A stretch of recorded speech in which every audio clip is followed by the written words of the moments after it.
What's up everyone, how are you all? Today we are back with another blazing Naruto story. What if Naruto is the reincarnation of Indra and Asura Tsunade bashing? If you enjoy, then please like, share and do comments.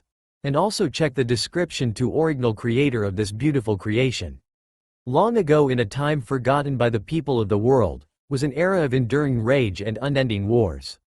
Mankind had been embroiled with each other in eternal wars, fought over petty reasons or for performing horrific crimes against one another, sometimes trying to better themselves by weakening their enemies so their military might would be greater, only for a greater force to overwhelm them later on, or for no reason at all than just violence and death.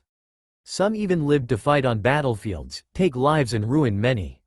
Humanity had a curse, a sickening and infectious curse that all beings were infected with, a curse that only a few were able to see, one more powerful than any war.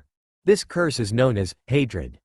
A powerful force that could drive any person from the innocent bystander to a rage-fueled beast that would hunt down those who wronged them, inflicting more pain and brutality, effectively spreading the curse to others. Hatred was like a chain. It will be linked to more and more people, to those who are directly affected by it and others who merely beheld witness to its outbursts of rage. The chain would grow and be linked to more chains, connecting more people to the other. No one was ever safe from hatred. Hatred was genetic and would be passed down to others, just as if you gave a child a toy to play with, just as hatred toys with people's lives. But what came after hatred? Well, most would say healing from the pain of their lives and the pain they wrought on others. Only fools would believe that healing would bring about an end to hatred. What came after hatred were either of two things. Emptiness, where a person would lose everything that was dear to them or will ever be dear to them, possibly even losing one's own self, their identities and the qualities that made them special. Emptiness was like a snuffed flame, with nothing to fuel it. Or even more, hatred, where the anger would blind those to the truth and accept that the world itself was responsible for what happened to them. Both paths were equally as punishing as the other. Among the humans and their inherited hatred was a tree. A tree of massive scale and equally massive power. A tree that was worshipped as a god and feared as a titan. This tree had a consciousness of its own, but very few would know the full extent of its intellect. This tree watched as the humans around it fought each other, murdered and cheated one another for their own gain, while turning a blind eye to others who were less fortunate. The tree knew that while humanity had the capacity for both good and evil, they overwhelmingly chose the latter option, evil. The tree would sometimes look down upon humanity and be disgusted at what it saw, but sometimes it would take pity on them for their short lives and weakness. However, it didn't know whether or not that it liked being praised as a god or feared like a titan.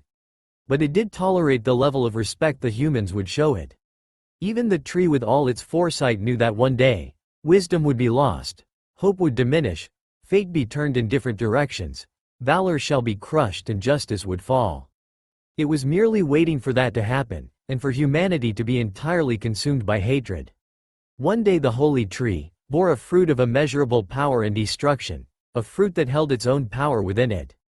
Although the reason why hands were not supposed to lay themselves on the fruit had been lost to the ages, a princess who traveled from a faraway place, a place that had also been forgotten, beheld witness to the hatred and wars conflicting in the world, took it upon herself to end the spreading wars and the hatred that followed them. She knew of one way to end the wars single-handedly and bring about an end to hatred. Consuming the fruit of the Shinju. Not knowing of the consequences or not caring for them at the time, she ate the fruit of the tree and gained its glorious power and the might that came with it. With new and unreachable power at her disposal, the princess laid siege to the world, using the power as a weapon to silence the lives of those who would spread hatred and bring about more wars. But instead of ending wars peacefully, she opted for a more forceful method, one which would make anyone submit to her will and be slaves to her visual prowess. The princess's name was Kaguya Otsutsuki, and for her benevolence for ending the wars and stopping the spread of hatred was she named the Usagi no Megami, rabbit goddess, because of her two horn-like protrusions which resembled rabbit ears. Like the Shinju, Kaguya was also worshipped as a living god on earth. People bowed before her in respect and reverence for her power and divine will that many considered to have no equal. However, Kaguya had not broken the chain of hatred and instead, merely fractured it, where it could be repaired, and through time her deeds were not enough for war and anger, jealousy and a lust for power, sprouting and boiling within the hearts of men. So she forced more and more people to submit to her iron will to stop the hatred from spreading. But her power, which was once praised, was now feared, and instead of being called the Usagi no Megami, she was instead the Oni, demon. At some point Kaguya would give birth to 2 sons, both of which were born with the same power as her own. These 2 boys would gain legendary power of their own through the use of their inherent power. However, the tree from which its fruit was consumed had also fallen under humanity's curse. Angered and outraged at the arrogant theft of its power, the tree's surfacing fiery hatred had appeared before Kaguya's own magnificent eyes before she even knew the consequences of her actions. The tree underwent a metamorphosis of its own, transforming into a vile creature whose image mirrored that of its rage. A beast that was christened the Jubi, 10 tails, for its 10 massive tails which could split the land in half. The beast rampaged across the land hoping to retrieve its lost power, and to seek vengeance upon Kaguya for her arrogant acts. All the world felt the might of its hatred, and its howl seeped into the very souls of those who lived in the world. Both men and beasts cowered before it, pleading for mercy where they would receive none. The 2 sons of Kaguya, in an attempt to repent for their mother's sins, faced the beast in combat. The 2 brothers fought in a cataclysmic battle that scarred the earth forever.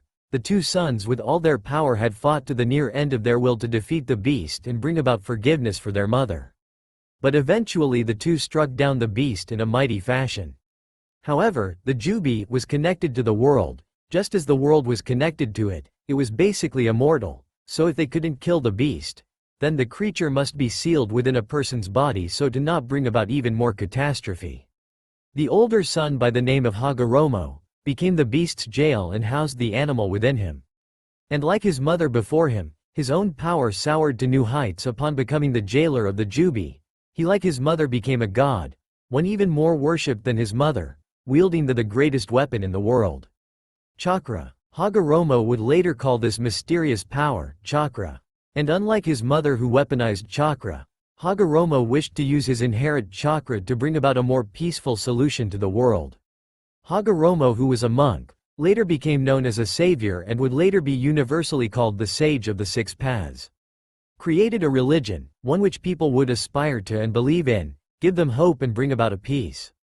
This religion was named Ninshu, Shinobi sect. Hagoromo distributed his chakra to people, giving them the same gifts. People would connect the chakra with their spiritual energies, allowing others to understand each other and pray for each other's safety while wishing them a good life. However, this had the unintended effect of the people abusing the power they were given and weaponized it to suit their own needs, by connecting chakra with their physical energies, and so many wars were started again and again, but instead using chakra to wage them. Hagoromo would later on bear 2 sons would also inherit his same chakra and his own gifts. While his younger, fraternal, twin brother, Hamura would bear 2 daughters, each inheriting the same powers as their father. Hagoromo named his older son, Indra, and his younger son, Asura. Hamura named his older daughter, Surya, and his younger daughter, Mitra. And as the sage and his brother noted, the older son of Hagoromo was born with his eyes, spiritual energy and chakra, along with a unique dojutsu, the devolved version of Hagoromo's own dojutsu, which would later be called the Sharingan. While the younger son was born with his body, his life force and physical energy, and an amazingly powerful stamina and endurance and an inherent aptitude at senjutsu. The older daughter of Hamura was born with her father's perception, his fine chakra and control, along with the dojutsu known as the Byakugan. While the younger daughter was born with her father's structure, the ability to manipulate her bones to the highest defense or offense to create new and unseen ways of strength and combat. However, the difference between their respective talents were extreme. Indra, born with the eyes, was hailed a genius, a prodigy who could accomplish anything with little to no effort, who would later grow up living a solitary life, believing that people would merely inhibit his growth and potential. While Asura, born with the body, did not inherit any of his father's or brother's natural talents. Asura could do nothing on his own, but through his determination and will, along with the ideals of relying on others, his friends, did Asura's talents bloom like a flower in spring, did he eventually gain power equal to that of his brothers. While unlike Indra, who led a solitary life, believing that people would only hinder him, Asura became a capable leader, amassing many loyal followers, most of whom were his childhood friends and, like his father had wished, began to spread ninshu to the world through the help of his friends. Upon his deathbed, seeing both Indra's and Asura's accomplishments, did the sage choose between the two of them, the heir of ninshu. The candidates: the prodigious and brilliant Indra, or the no-good, untalented Asura. Knowing of his younger son's exploits and the quality of never giving up on the good inside people, gave Hagoromo hope that the quality known as cooperation and love would bring about true peace, while the lust of power and dominance would only bring about a temporary peace through fear, made Hagoromo choose Asura as the heir to ninshu. Furious over his father's choice and being denied what he felt was his, Indra challenged his father's decision. Overcome with anger, jealousy and hate, did Indra attack Asura, trying to claim what he felt was his birthright.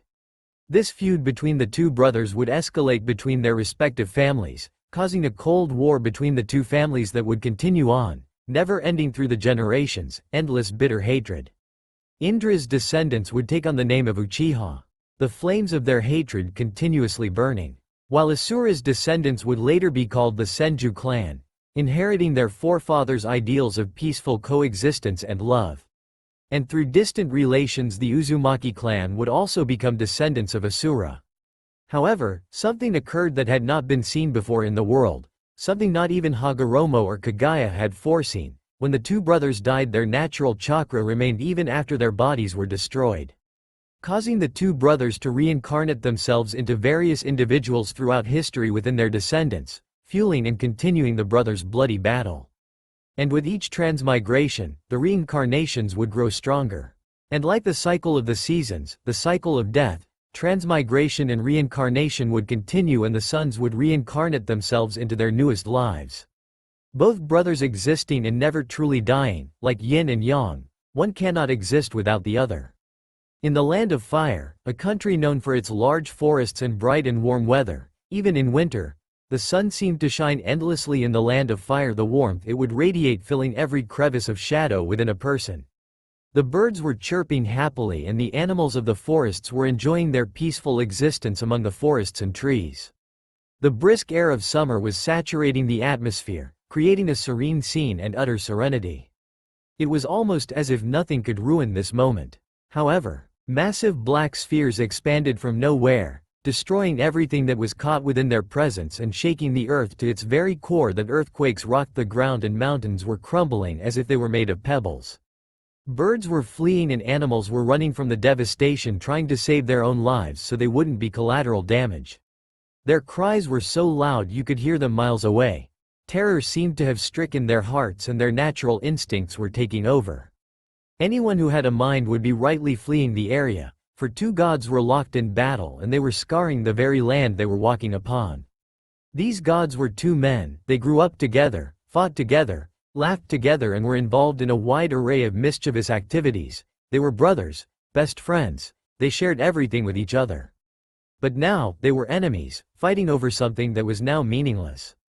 Their powers were beyond human comprehension. Their chakra itself could shatter the ground by simply lifting a finger.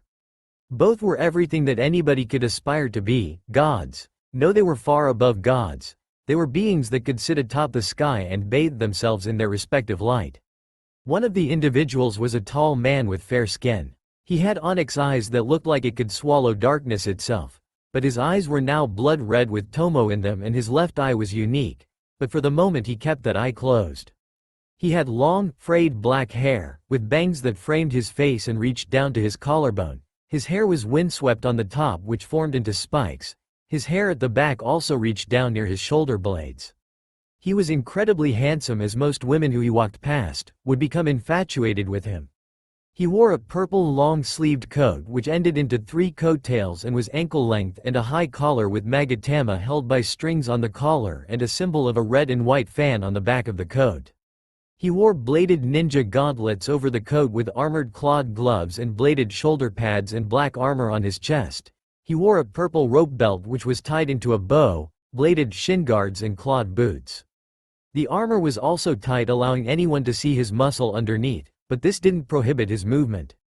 He also wore large prayer beads around his neck and hung loosely over his right shoulder. His opponent was also a tall man but with slightly tanned skin.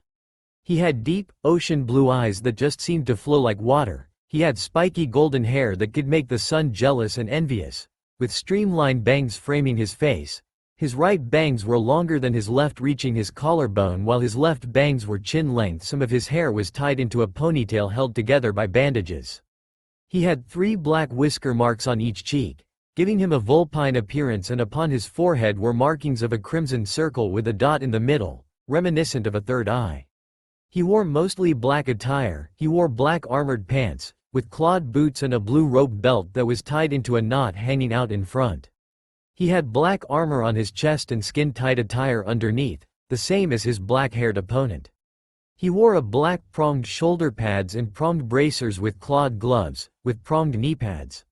He also was wearing a crimson-colored sleeveless coat with a frayed hemline seemingly worn out, from long battles with black flame motifs also on the edges, and a high collar with silver magatama held by strings, and on the back of the coat was a symbol of what appeared to be a vajra surrounded by a white circle, and around his neck were red beads which sported a large wooden black medallion with a red tassel on it. He was also carrying a large white scroll with black swirling wind motifs on his back. But right now his form was muddied with grit and blood, from battling his counterpart, for who knows how long, but the blonde could only assume that it must have been hours. However, his own opponent was bloodied and covered in grime, and some of their clothing were torn in places such as their torsos and legs, and instead of blue eyes his eyes were now golden amber with a slit for a pupil. These 2 men were respectively Sasuke Uchiha, the Getsuman Uranaishi, lunar diviner, and the Bagami, fanged god, and Naruto Senju, the Taiyo Yogensha, solar prophet, and the Tsubasakami, winged god. Naruto was currently embroiled in a battle with his greatest rival and his greatest friend, but why they were fighting was still unknown. Kaden. Goka Mekyaku, fire release, great fire annihilation, yelled Sasuke, intent on killing the man that was like a brother to him. The Uchiha legend spewed out a massive wall of intense flames at the blonde, who went through hand seals to counter-attack, with a jutsu unique to the blondes. Senpo. Kinten Tetsu Bogo Cabe, Sage Art. Metal release iron protective wall, said Naruto, ending his seals on the dog sign, and in a second a humongous wall of silver metal made of iron that and tied together with nuts and bolts erupted from the ground and shielded the blonde from any harm, although the flames did heat up the metal, but other than that it stood strong against the jutsu. Naruto in a burst of speed leapt over the wall and landed in front of Sasuke, where he punched him in the gut and followed up with a roundhouse kick which sent the black-haired man rolling across the ground and spitting blood. Naruto went through hand seals to restrain his friend so he could finish this fight. Senpo. Mokuton Seigen ne Torapu, Sage Art. Wood release restricting root trap, said Naruto, ending his seals with the snake seal, which was commonly affiliated with the wood release. And from the ground, massive entangling roots began to surround Sasuke, hoping to hold him in place so Naruto could deal the final blow, but the Uchiha would have none of that and unsheathed his sword which he was hiding behind his back and channeled his lightning chakra through it, cutting up the roots. The Uchiha regained his footing and jumped away from the roots and started to prepare for Naruto's next attack. The blonde, partly knowing that his enemy would do that, also took out his own signature weapons. He channeled some of his mighty chakra into wrist seals which he had transcribed into his wrists for such a purpose. And what he held in his hands were 2 identical short staves that were as tall from his feet to his waist, perfect for bashing an opponent in reach. The 2 childhood friends rushed at each other, hoping to land a blow on the other. Sasuke performed a downward slash which Naruto easily blocked the attack with one of his staves and attempted to bash Sasuke with the other staff in his hand. But Sasuke saw the attack coming with his Sharingan and was able to jump over the blonde to his unguarded backside. Sasuke then attempted to stab the renowned Senju leader in the back, but Naruto countered by blocking the sword with one of his staves, causing sparks to fly from the grinding of the metals. Sasuke didn't have enough time to duck before he was clobbered in the head with one of Naruto's staves, which made the Uchiha leader to stumble across the ground and become disoriented from the blow, and some blood to trail from a wound on his head. If Sasuke was serious, he knew that Naruto was stronger than he was, something which infuriated the Uchiha to no end. So he couldn't afford to take many hits, from taijutsu or ninjutsu, but his skills and abilities evened out the power difference. But the same thing applied for his equally legendary opponent because of the blonde's unique Keki Genkai, the Mokuton and the Kinten, wood release and the metal release. Wood release allowed Naruto to create plants, trees and general wood out of nowhere by simultaneously combing earth chakra and water chakra, a fabled ability that only the blonde's ancestor, the Shodem Hokage, possessed. It surprised many in the Hidden Leaf village upon discovering that Shodem's descendant also had the same Keki Genkai he had. While the metal release was an entirely new one, by combining earth chakra with lightning chakra was Naruto able to create metal and rust to attack and defend himself in areas. Although it was noted that it couldn't control Biju, but it was able to restrain them because of the metal's certain properties. However, Sasuke did know that the Kinten was just as coveted as the Mokuton. Sasuke, even though he didn't have as much power as Naruto, his skill with his clan's techniques and his own prowess with the Sharingan and its forms were enough to even the playing field between the two combatants. Besides, skill and power were similar but vastly different. Both combatants rushed at each other in a burst of speed, and met in a clash that pushed the other away, where they had a stare down for a few minutes. Both having enough, Naruto ran to the left while Sasuke ran to the right, at phenomenal speeds that not even the naked eye could perceive. They ran so far and so fast that they were in a different place altogether, mountain cliffs and slopes away from where they were. And while they were running, they were attempting to strike each other with their respective weapons, but neither one got the advantage over the other. They both came sliding to a halt. Naruto tried to clobber Sasuke with both of his staves, but the Uchiha smoothly blocked it with his sword. But Naruto wasn't finished, and with a swift change in his feet tried to bash Sasuke again with a single staff, but Sasuke held his sword in a reverse position and pressed his free hand against it to hold back the strength of his rival.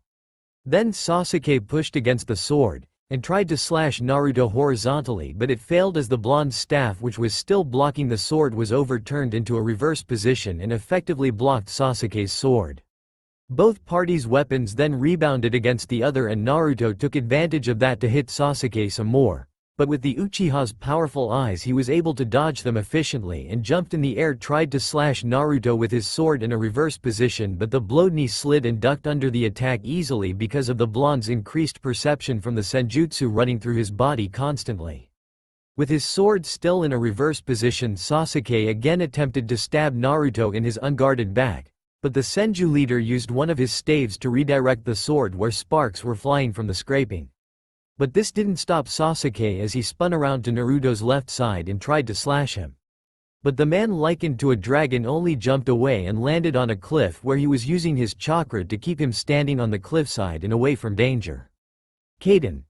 Ryuan Hoka no Jutsu, fire release, dragon flame release song technique, yelled Sasuke as he brought his lips to his mouth and fired off multiple heads of dragons aimed right at Naruto, who expertly dodged the dragon heads and kept running against the cliff face so to keep dodging the attack. Naruto in response went through his own seals to battle Sasuke. Senpo. Kinten Ryuzen Den Iki, Sage Art. Metal release shrapnel breath, yelled Naruto as he fired off small sherds of piercing metal at Sasuke, who ran so to avoid the deadly technique, just as Naruto was avoiding his. Sasuke jumped up to Naruto's level so to avoid the shrapnel and gain a footing for the blonde. The Uchiha leader went though hand seals for a fire jutsu of epic level.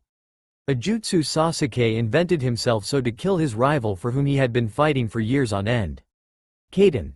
Hano Tora Uta, fire release, flame tiger song, yelled Sasuke as he blew out a stream of fire that took the shape of a tiger's head which flew at Naruto with frightening speed and size.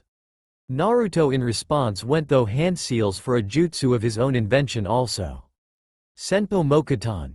Ryu Chokyo Shicho, Sage Art. Wood release dragon taming growth, yelled Naruto and formed the cliffside 5 stream-like branches adorned with dragon heads that surged towards Sasuke's flame tiger, and the advanced nature transformation dispersed the flames and remained relatively intact. The dragon heads then flew at Sasuke ready to bite and shred him apart. However, with Sasuke's right Sharingan he was able to predict the dragon's movements and dodge them with moves that looked akin to water. Sasuke then prepared his sword for a killing blow by channeling lightning through it, increasing its piercing attack through vibrations. Naruto readied one of his staves and channeled wind chakra through it, increasing its blunt force damage. Both met in a clash of metal and a small shockwave rocked the area. Sasuke, using his innate agility, kicked Naruto in the back and sent him flying away. However, the blonde was a tough individual and the kick didn't hurt that much. The blonde regained himself in midair and sealed away his staves, readying himself for a fistfight. He jumped on a wrecked bridge that was nearby that had rocks decorating it, most likely backlash from the god's attacks.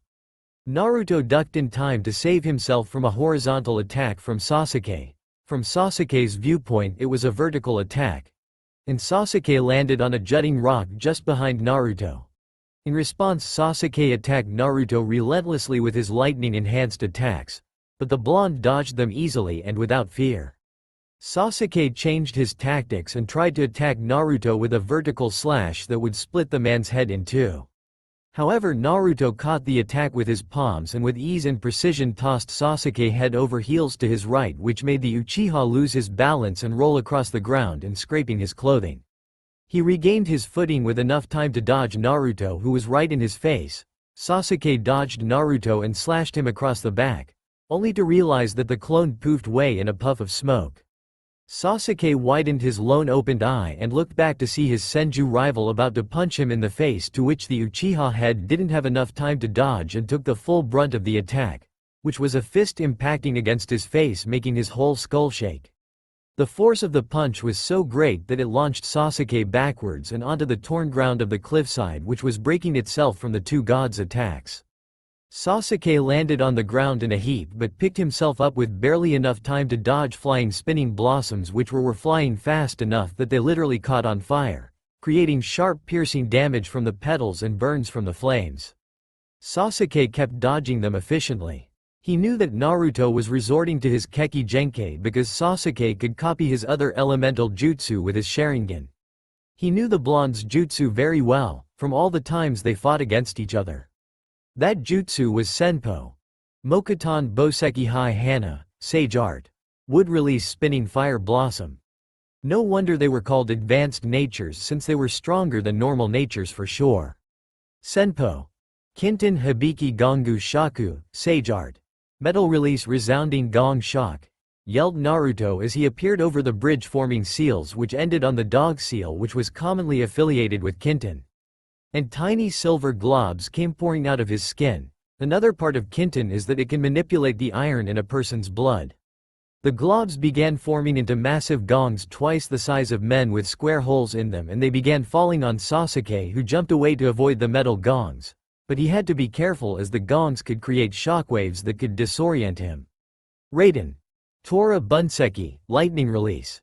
Tiger Censure, yelled Sasuke as barreling lightning came shooting out of his hands and aimed at Naruto, who couldn't dodge the lightning in time and in the air was hit in the chest by the thunderbolt.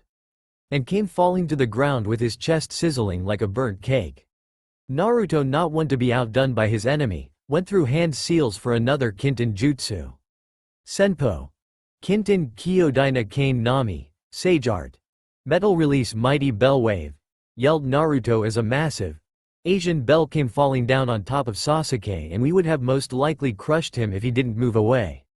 Naruto then raced to the bell and punched it, which caused a shockwave to resound and hit Sasuke in the chest, and after the shockwave the bell itself followed after and again hit Sasuke in the with all its might, nearly breaking the Uchiha's bones. Sasuke was getting annoyed at how he was being made into a punching bag, so he had little choice. The man that was likened to a tiger stood up to his full might and faced his opponent. He channeled lightning chakra into his left hand, however instead of being its usual blue color it was a deep black color akin to lacquer. It sparkled around his hand as if it was a fragile doll ready to break, and it made a chirping sound akin to birds in response. Naruto also stared at him but closed his eyes and started forming chakra into a sphere in the right palm of his hand. The chakra started wispily dancing around his form, which was strong enough to create gusting winds around him. The sphere was as large as a basketball. But the sphere looked unstable and was fluctuating wildly instead of keeping a solid form, and it looked ready to burst in a moment's notice. The sphere was a bright white color that rivaled snow. The two gods then rushed at each other, ready to end the other. Sasuke brought up his black, chirping hand. Naruto heaved his hand holding the unstable, wispy ball of chakra. Inten, Yin release, Chidori. Yotan, Yang release, Rasengan. Both attacks met in a violent clash and the area around them ruptured and splintered and winds heaved the dust around them. The attacks formed a black and purple dome around them, produced from the conflicting energies. Soon the dome exploded like shattered glass from the different chakra and both leaders of the most powerful clans were sent hurtling backwards and crashed into the ground leaving deep skid marks in the ground. Sasuke was lying on his back while Naruto was laying on his stomach. Both men got up with scratches over their forms but both were relatively unaffected. However, Sasuke gritted his teeth at his rival. He could have easily killed him but refused. He had seen the more powerful levels of the Rasengan alone and Naruto wasn't even using his strongest version. Did he think Sasuke is weak compared to the Uchiha? Sasuke wouldn't stand for it. It felt like he was weak, and he hated that feeling. In order for Sasuke to secure his victory over his Senju rival, he would resort to full power to kill the god of shinobi. Slowly but surely Sasuke opened his left eye revealing, not a Sharingan underneath but a red Rinnegan, the fabled eye of the Sage of the Six Paths. But Sasuke's was unique, since it had the concentric rings but also had 6 tomo along those rings, giving it a dazzling but yet bloodthirsty appearance. With the powers of the Rinnegan, maybe Sasuke could win. Naruto seeing his opponent revealing his trump card. Is this what you truly want? Sasuke questioned Naruto as he stared into the Rinnegan in his friend's left eye. Nothing would please me more, spoke Sasuke as his eyes was literally piercing into Naruto's head. Then, I have little choice, spoke Naruto as his head became downcast with sorrow. And soon yellow flames started flickering off Naruto's form. His clan symbol on the back of his cloak changed and now became a black pattern of the Rinnegan with 9 tomo arranged in 3 rows beneath it. His entire body was wrapped in black and yellow flames before stabilizing into physical clothing. The blue robe became a bright yellow color, and a yellow circular seal appeared on his stomach. His sleeveless coat, which was black in color, became the same magnificent yellow, and on his pronged shoulder pads black circular seals appeared with the pieces of his armor becoming yellow also. His entire body underneath the cloak, save for his boots and his fingers, became black, resembling a bodysuit, and his skin remained the same. His hair became a lighter shade of gold and was now floating up, along with his bangs which formed 2 distinctive horn-like tufts. Magatama markings wrapped around his collar giving him a sage-like appearance. His thin whiskers opened up into bars on his cheeks and his pupils remained the same, giving him a slight feral appearance. And behind him, black balls made of chakra floated behind him in a halo-like formation. Naruto then unsealed his 2 staves becoming ready for combat. Today we end this, said Sasuke as he used one of his clan's signature jutsus. Kaden. Gokakyu no Jutsu. Fire release. Great fireball technique, said Sasuke as he molded chakra within his stomach and spewed out a massive ball of flames towards the golden man who merely stood his ground against the oncoming fireball, his eyes focused and ready to attack his opponent. Just as the fireball was about to hit him, Naruto quickly used one of his most powerful jutsu and disappeared within a lens flare, making the attack strafe past him. Sasuke, seeing something in the corner of his eyes, brought up his arm to protect himself from the punch the blonde man dealt him. He saw Naruto staring at him with his yellow eyes, unwavering. Did the Senju leader use his space-time ninjutsu to evade Sasuke's attack? Sasuke, sending chakra into his own eye, retreated from the blonde by suddenly disappearing without any form of indication. Did the Uchiha retreat from the Jinchuriki to a place that would better serve his needs? So Sasuke ran, falling back to a safer location. Naruto soon gave chase by levitating his body off the ground, and soon he was flying after the Uchiha, who kept his speed at a steady pace, ignoring the advancing Hokage. Jumping across the mountains and using his left eye to his advantage, did Sasuke narrowly escape the falling rocks that were plummeting towards him, courtesy of his old friend who was intent on crushing him. It lasted only for a few minutes. Did Sasuke make it to an advantageous location that would give him suitable high ground and attack positions, being unable to fly himself. He then landed on a rock spire just as 2 large rocks were about to smash against him. Using his great strength, he was able to redirect the rocks with some effort away from him where they smashed into other rock spires. However, he then felt his body grappled suddenly, pounding against him, where he looked down to see the flying Naruto holding onto, intending to pummel him against one of the spires. However, Sasuke also grabbed his opponent's body and threw him over his body, where Naruto lost control of his flight and then smashed into a rock spire, making the ground shake a little as Sasuke then landed on another spire, staring into the spire. He then saw Naruto scraping down the side of the spire unharmed, only with a bit of dust on him. Naruto then jumped off the spire, landing on another, and jumped onto a spire, and using his flight abilities again, spun around the spire and using his immense strength lifted the top part of the spire and threw it at Sasuke. He channeled some of his chakra to defend himself from the house-sized piece of rock that he was unable to defend against properly. Shinra Tensei, heavenly subjugation of the omnipresent god, yelled Sasuke as he created an invisible gravitational force that completely shattered the boulder, only allowing some pieces of rubble to strike him. However, Sasuke fell into Naruto's trap as the blonde created two enormous chakra arms that gripped two of the spires together and attempted to slam the two of them in between Sasuke. However, the Uchiha channeled chakra into his Rinnegan and used his own spacetime technique. Kamiumi. Sasuke then shifted himself atop another rock spire higher than the last one, escaping the two pillars that would have crushed him otherwise. But Naruto wasn't done.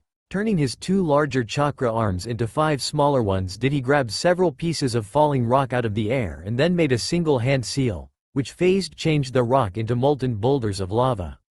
Senpo. Shikugaryugen no Jutsu, Sage Art. Lava release scorching stream rock technique. And with that, Naruto hurled the massive molten boulders towards Sasuke, whose Rinnegan was still recharging Kamiumi and so was forced to evade the rocks as he jumped around the pillars, trying not to be melted. The pillars fell to the ground because their structure was quite literally melted. As Sasuke was retreating from the Hokage's assault, Naruto took to the air once again and flew after his Uchiha counterpart. Naruto, seeing the jumping form of the Uchiha, swiftly flew down towards the ground and made a single seal. Senpo. Kaden Neko Hibachi, Sage Art.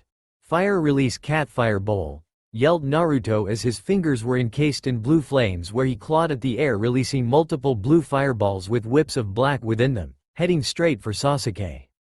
Sasuke, using his chakra to suspend himself on the side of a cliff away from the rock spires, where he turned around and channeled chakra into his right eye, where his eternal Mangakyo Sharingan appeared in his right eye and performed the other ability of his exclusive dojutsu.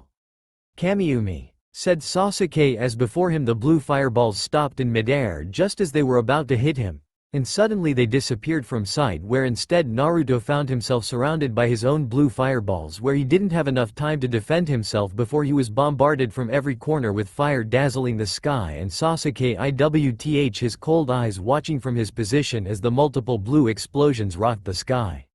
He then saw a shadow move out of the explosion, allowing Sasuke to view it as the shadow was rolling across the ground across the cliffs, and it was battered against the hard ground. It was of course Naruto, whose entire body was singed from head to toe from the heat of his own attack, and the tips of his golden spiky hair were singed being burnt from his own attack, and some of his armor was also burnt, but otherwise he would be fine.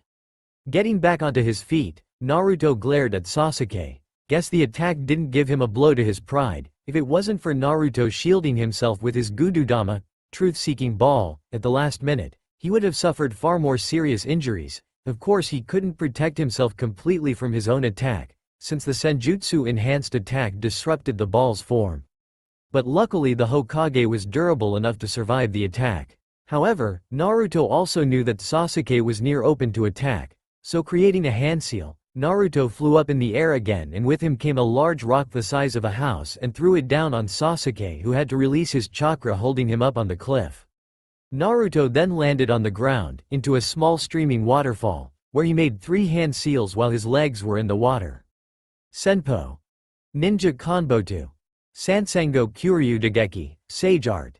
Ninja Combo Art Acid Coral Torrent Shock, and as Naruto ducked his hands into the water, infusing acid bubbles together with coral with a water shell surrounding it, he hurl large torrents of water with the acidic coral towards Sasuke, who stopped his fall and began dodging the blasts of corrosive water and coral.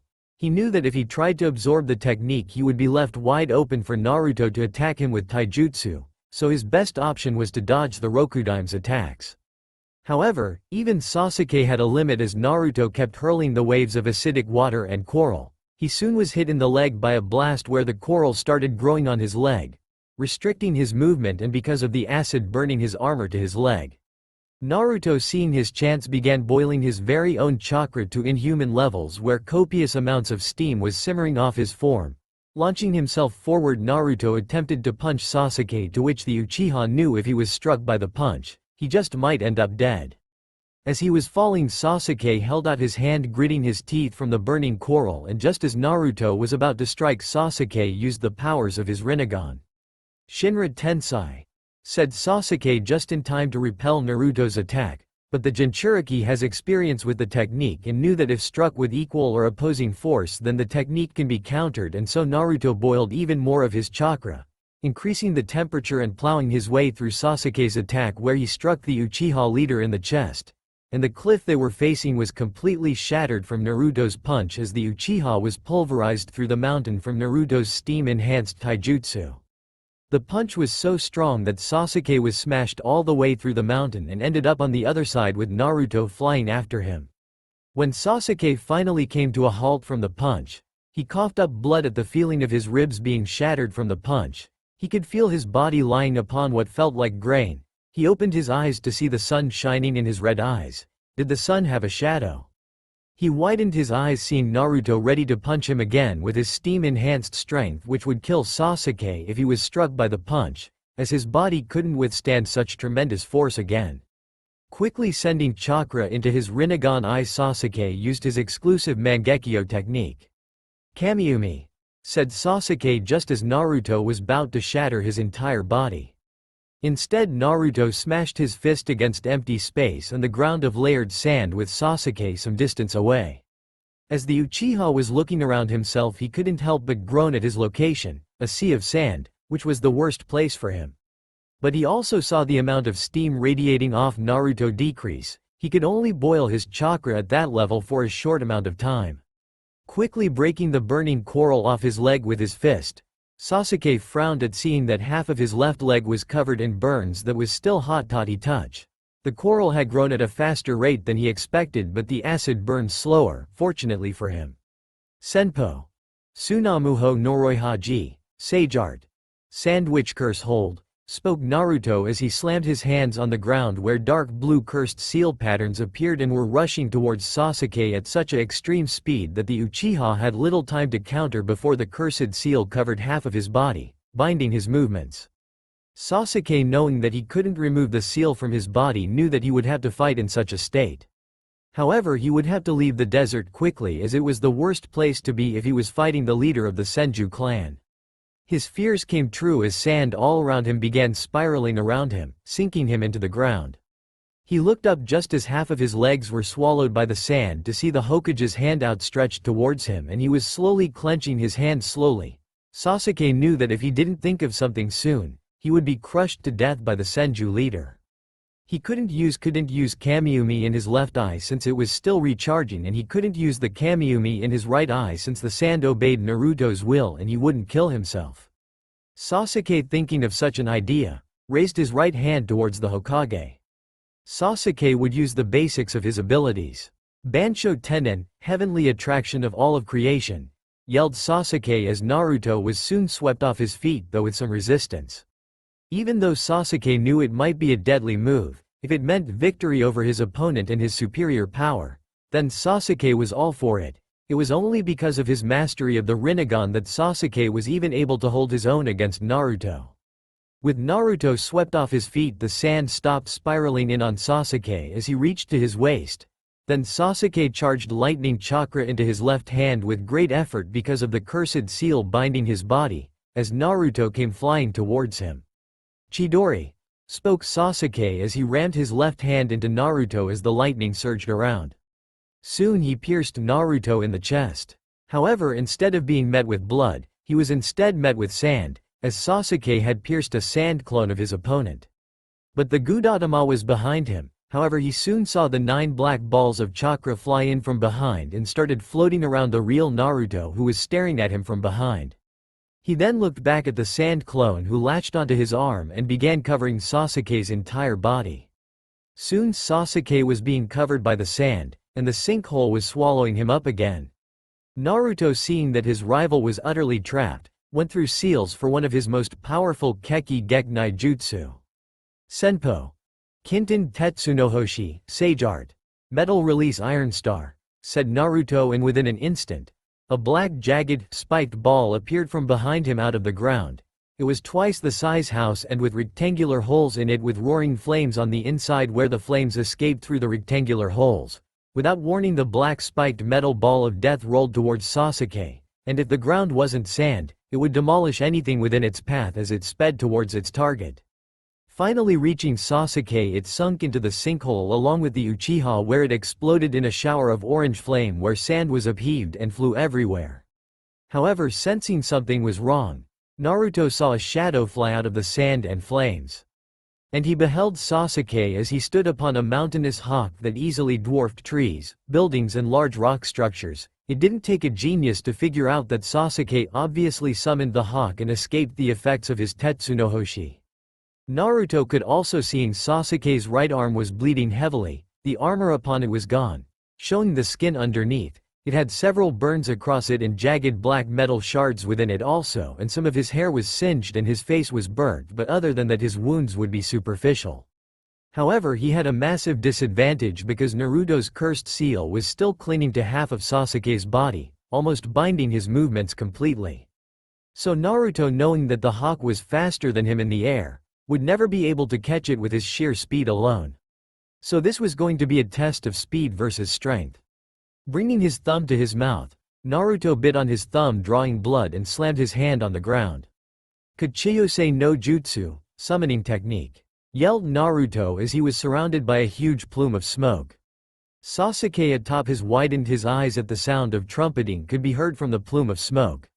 As the smoke settled, Sasuke could see Naruto standing on an equally colossal being, possibly even larger, and from the smoke, Sasuke could see the gray leathery skin of a massive elephant, with large ears and a long trunk that looked like it could smash mountains.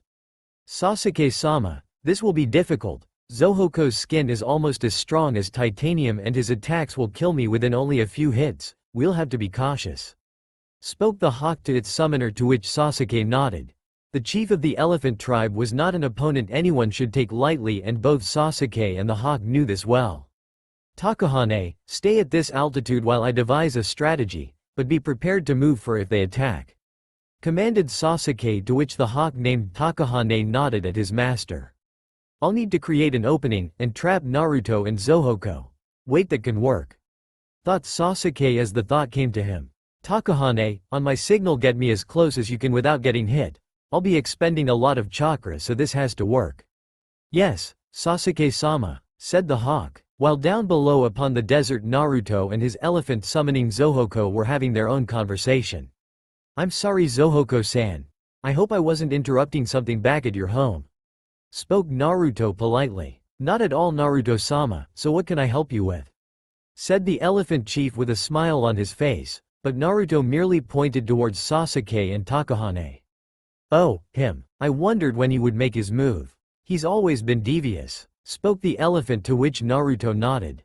I assume you have a plan. Let him make the first move. Until then, stand your ground and prepare your attacks, said Naruto as Zohoko prepared himself. Naruto then went through handseal where the snat on the ground began shifting, while Sasuke narrowed his eyes in suspicion at what the gold and black clothed man was thinking. Senpo. Mokuton Hanayayo, Sage Art. Would release flower arrow hail, said Naruto as he thrusted his arms out towards Sasuke as numerous purple flowers with 6 long purple petals, long stalks as twice the height of a man with long barbs sticking out from their centers. I thought we were going to wait for him to attack, thought Zohoko.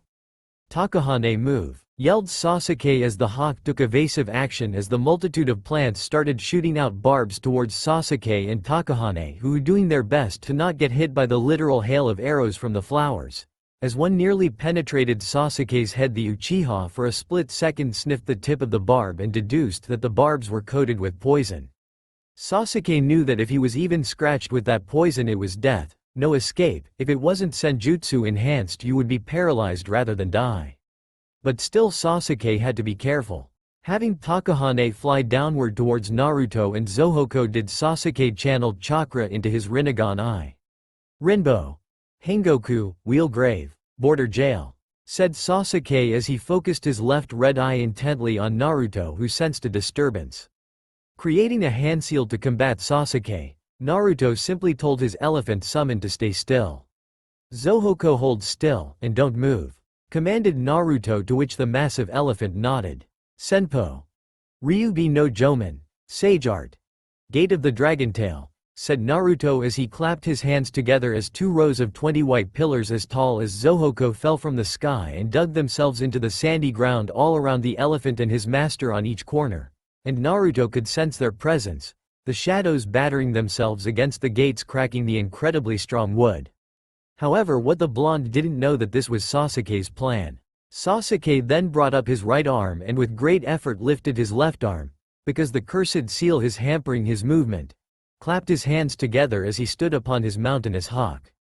"Chibaku Tensai, heavenly body bursting from the earth," yelled Sasuke as he created a small black orb in between his hands, which only grew in shape and soon was twice as large as his hand. In doing the unthinkable and using his good arm, Sasuke threw the black sphere towards Naruto and his summon. It then smacked Naruto right in the chest where it stuck to the blonde man, to which Sasuke clapped his hands together again as Naruto was thrusted up in the air again, as the black sphere upon his chest acted like a gravitational center where rocks all around him began being uplifted towards the black ball. Even Zohoko wasn't immune from its effects, as the elephant was also lifted up in the air, trumpeting in annoyance. Soon rocks and mountains began pelting the two of them as they couldn't defend themselves entirely from the onslaught. And in enough time the summoner and his master were devoured by rocks, as the black sphere was surrounded by earth, forming a perfect sphere with Naruto and his elephant trapped in the center. Sasuke then raised his right arm where it instinctively formed a mechanical cannon raised directly at the Chibaku Tensai, and Sasuke of course fired a chakra blast that was aimed for the core of the satellite, and when it met its mark the core exploded violently, sent all the mountains and debris flying everywhere, and to see the bodies of Naruto and Zohoko smashed to the ground, and when they impacted it sounded as if thunder rang throughout the land. Sasuke could see that his attack was devastating, as that his tactic worked. If he had created the black sphere without trapping it to Naruto, then the Hokage could have destroyed the Chibaku Tensai even more easily than Sasuke did, and the blonde couldn't destroy it while he was so close to the core, otherwise he would have damaged himself more than Sasuke did. As Sasuke looked down into the large dust clouds where the two landed, he couldn't help but smirk at getting the upper hand over his stronger opponent. Tactics and planning of his skills is what Sasuke needed to defeat Naruto, otherwise he would never be able to defeat the Senju leader with just sheer power. And just for added insurance, using the Asura path, Sasuke manifested 4 more arms out of his body, shoulder to shoulder, where the new arms performed their own individual hand seals, and Sasuke with his real arms also did a hand seal, although with effort because of his cursed body. "Tengai Shinsei, heavenly obstacle quaking star," said Sasuke as he summoned a massive meteorite out of the sky as it fell through the clouds and descended upon Naruto, who opened his eyes to see the sun's light clouded by the meteorite. His form was now covered in dirt and part of his armor was destroyed on the left side, and he had a few bleeding wounds on his body. Instantly he raised his right arm to combat the meteorite as chakra arms burst forth and grappled onto the giant rock, stopping it in its halt just as it was about to crush him and his summon. But he didn't have enough strength to halt the second meteorite that dispersed the clouds and collided with the first asteroid, which pummeled Naruto and his elephant, where a great dust cloud was seen from the attack. This only caused Sasuke to smirk in victory, believing his opponent to be defeated. He then ordered Takahane to descend to the ground level, to which he landed on the sand surrounded by rock and plants from their previous engagements. His new arms then disappeared as he dragged himself across the sand, looking amongst the rubble for his prize. He soon found it, with even more of his clothes torn and some more wounds on his body, with his 9 Gudadama lying around him, motionless just like Naruto. Just as Sasuke was about to turn Naruto over, the wounded blonde snapped his eyes open and exuded a fine dust from his mouth that combusted into fine luminous dust that blinded Sasuke with just enough time for Naruto to kick him away and create a hand seal. Sasuke now knew that he saw something else amongst the rubble, a large metal no mask some distance away from his and Naruto's position. He saw it just before he was blinded. The elephant had also survived because of Naruto. Senpo. Sansan, Sage Art. Acid Scattering, said Naruto as he spewed acid towards Sasuke, who was still blinded by Naruto's previous technique. The attack hit Sasuke in the left arm and his left torso that instantly burned through his clothes and armor. Feeling the burning, Sasuke instantly tore off the armor and clothing with his non-sealed arm, ripping it straight off even though his right hand was also burned because of it. Now Sasuke was left nearly bare-chested with his armor on his chest barely hanging on, and his left arm was now armorless and sleeveless but still covered in Naruto's cursed seal. Just as Takahane was about to help his master, he felt a rumbling in the ground where Zohoko came bursting out from a dust cloud with a jutsu prepared to stop the hawk from taking flight. Sweden. Zomizurappa, water release. Elephant water trumpet, said the mighty beast as it brought its trunk up as it sprayed copious amounts of water on Takahane, pummeling it to the ground because of the force of the water. Without wasting any time, Zohoko smashed its 2 front feet on top of the hawk, making it scream in pain at its hollow bones being crushed by the substantial weight. Takahane, having no chance, disappeared in a plume of smoke back to its home, where the elephant followed soon after, leaving Naruto and Sasuke alone. Sasuke, getting his eyesight back, knew of Takahane's disappearance and knew that he would need his last support to deal with Naruto. Slamming his hand on the ground, Sasuke summoned the only help that could contribute to the battle. Naruto, seeing Sasuke's action, took to the air and began flying into the clouds, where he held out his hand before the clouds. Kachiyose no Jutsu, yelled Naruto and Sasuke at the same time, and 2 plumes of smoke appeared on the ground and in the clouds. And from the smoke came creatures that the 2 of them have raised ever since they were children, animals that found them, they raised them, they weren't summonings, Tehi were familiars. From the smoke on the ground, came a large black whipping tail, long sharp claws that could cut mountains to shreds, rows of sharp teeth as if it could bite through trees, a muscular body perfect for combat with cuts and scars all over its form. It was predominantly gray, with black stripes, a white underbelly and red eyes. It was literally snarling and hissing, roaring a little, almost as if eager for battle, just as Sasuke was, who was standing on its forehead. It was a giant female tiger, the size of a biju. Sasuke had raised the creature ever since he was a young boy, and the tiger rarely left his side. The Black Shadow, Yochi the tiger. From the smoke high in the clouds, came a serpentine form twirling around the clouds. Its long body sported snow-white scales across its form, a pair of massive wings that could disperse every cloud in the sky, with semi-long limbs and claws that could scar the ground, 2 long black horns that could heft boulders the size of its head, tufts of fur around its face and chin giving it a sort of regal appearance, black teeth with 2 protruding black fangs on the sides of its mouth that could devour any human, black spikes running along its back, 2 barbels on each side of its nostrils. Its size was tremendous, as it was bigger than the tiger and just as big as the Hokage mountain. It was the legendary dragon that Naruto had nurtured ever since it hatched from its egg, and said Hokage was riding on its forehead, looking down upon Sasuke from his altitude. The white light, Tento the dragon. Tento, without needing to be told, flew away from the battle with Naruto atop his head, while the Senju kept his eyes trained on Sasuke as the Uchiha ordered his Biju-sized tiger to give chase to the dragon and its master. As Naruto was leading the battle away from the plant, rubble-covered desert, he knew of a place where he would be offered even more advantages than the desert. Quickly ordering Tento, his dragon, to descend towards cliffs that harbored caves, did the dragon land on the ground just as Sasuke and his tiger, Yochi, arrived, where the Biju-sized tiger latched onto Tento, using her great claws to tear into the dragon's scales and her teeth to bite on his flesh, while Tento merely roared as it fought back against the tiger while on the cliffs, using his long body to his advantage to wrap around the tiger so to drain it of all life. Naruto meanwhile was tackled by Sasuke into the caves as they fell on rock and mineral.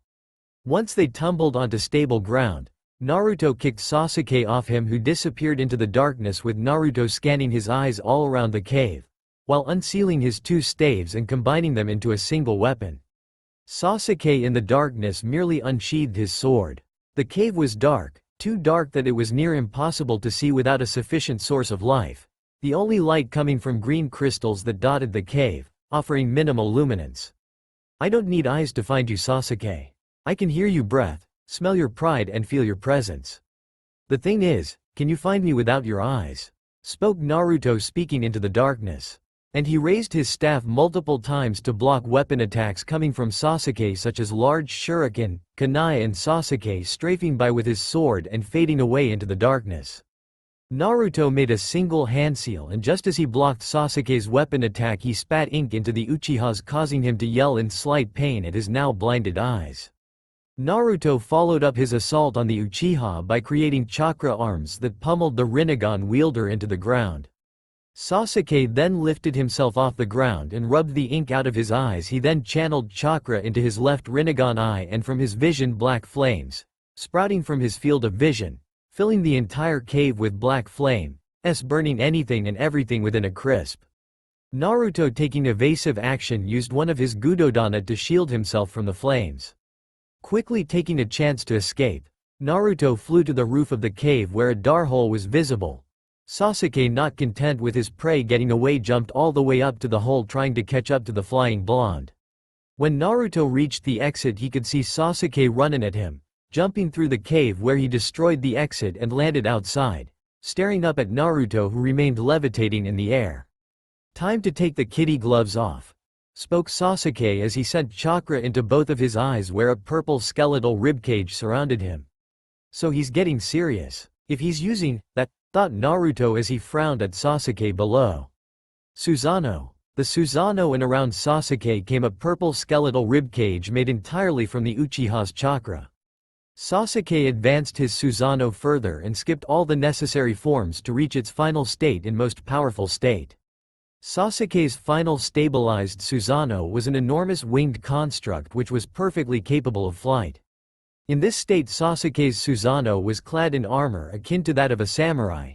Its helmet had a long tengu-like nose and accentuated eye holes, 2 spikes over the eyes, a slit stretching across its mouth, and 3 gaps on each of its cheeks and 1 on its chin. It had fiery hair, and upon its forehead was a pentagonal prism where Sasuke was floating inside. Its wings also had small finger where it would hold the Susanoo's katana.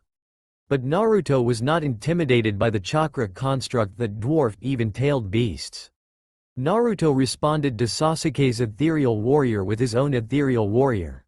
Naruto could also sense that his dragon Tento was still in battle with Sasuke's tiger Yochi.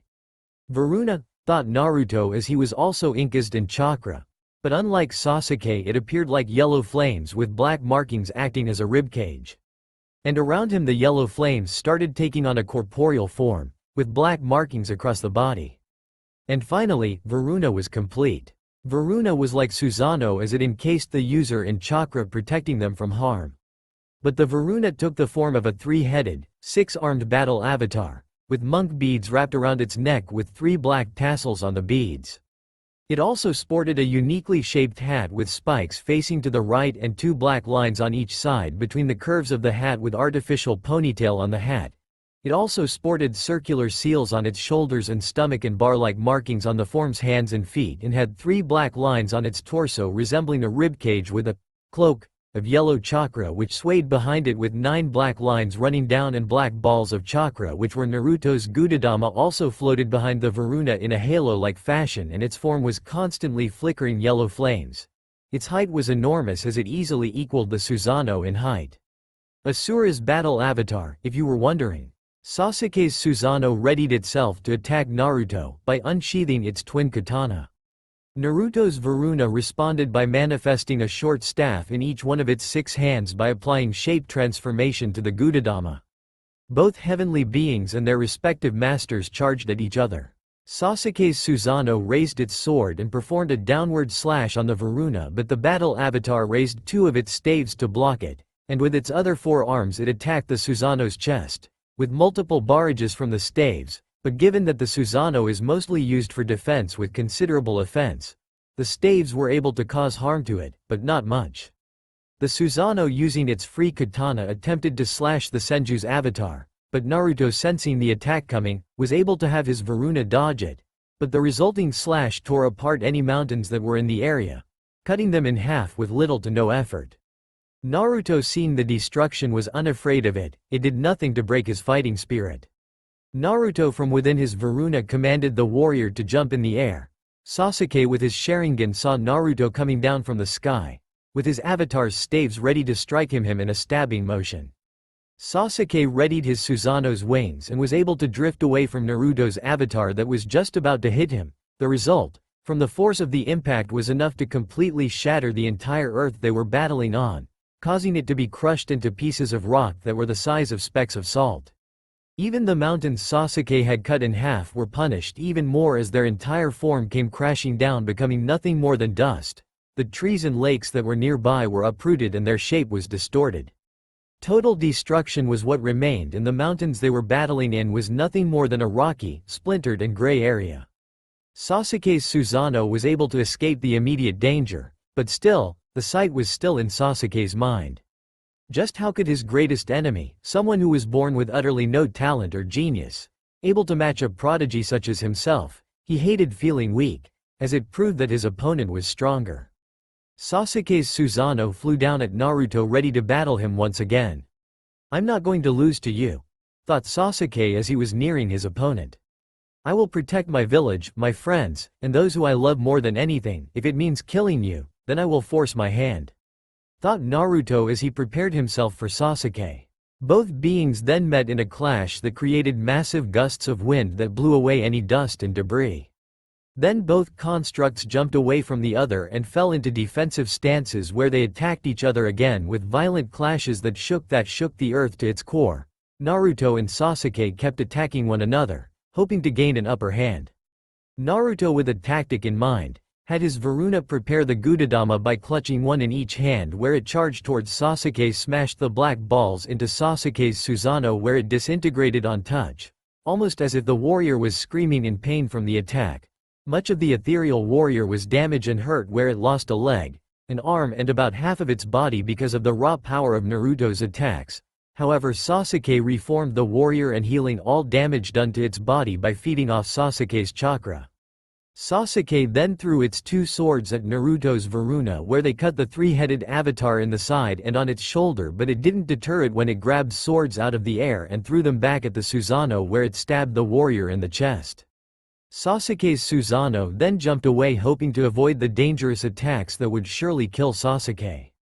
Sasuke then whistled where his massive tiger came running towards him, interrupting the cat's battle with its dragon counterpart.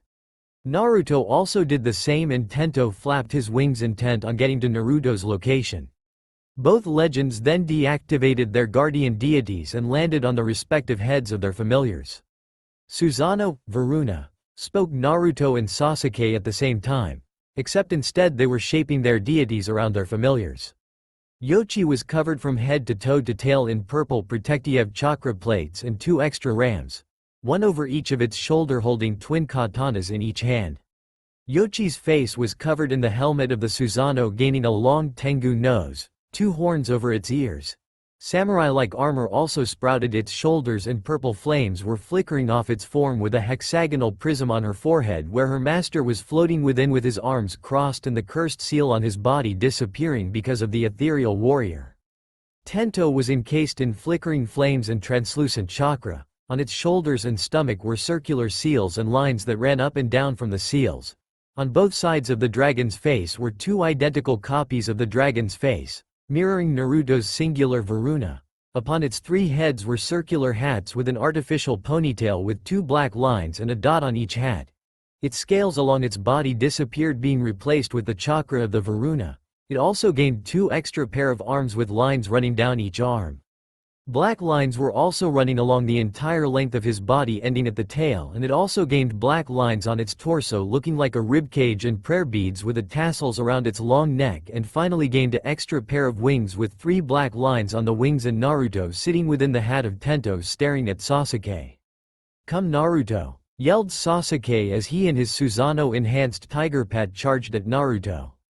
"Be prepared Sasuke," responded Naruto as he and his Varuna enhanced pet dragon flew at Sasuke with both animals roaring at the other. Sasuke's tiger opened its purple-clad mouth and what appeared to be a massive rotating wind ball formed where Sasuke stabbed it with his two Susanoo swords before launching it at Naruto as he and Tento landed on the where Naruto, channeling his chakra through the Varuna, slammed one of its hand on the ground. Kuchiyose. Senpo Goju Rashomon. Summoning. Sage Art Quintuple Rashomon. Yelled Naruto as five Rashomon gates appeared that were larger than Tento appeared, blocking Sasuke's attack. Naruto had Tento fly up where the blonde man made a hand seal.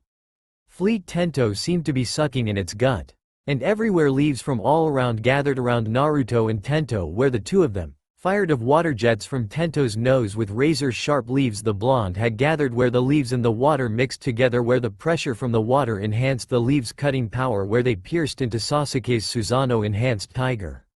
But the tiger was fine as its defenses were vastly increased. Then the two parties charged at each other in a blinding light.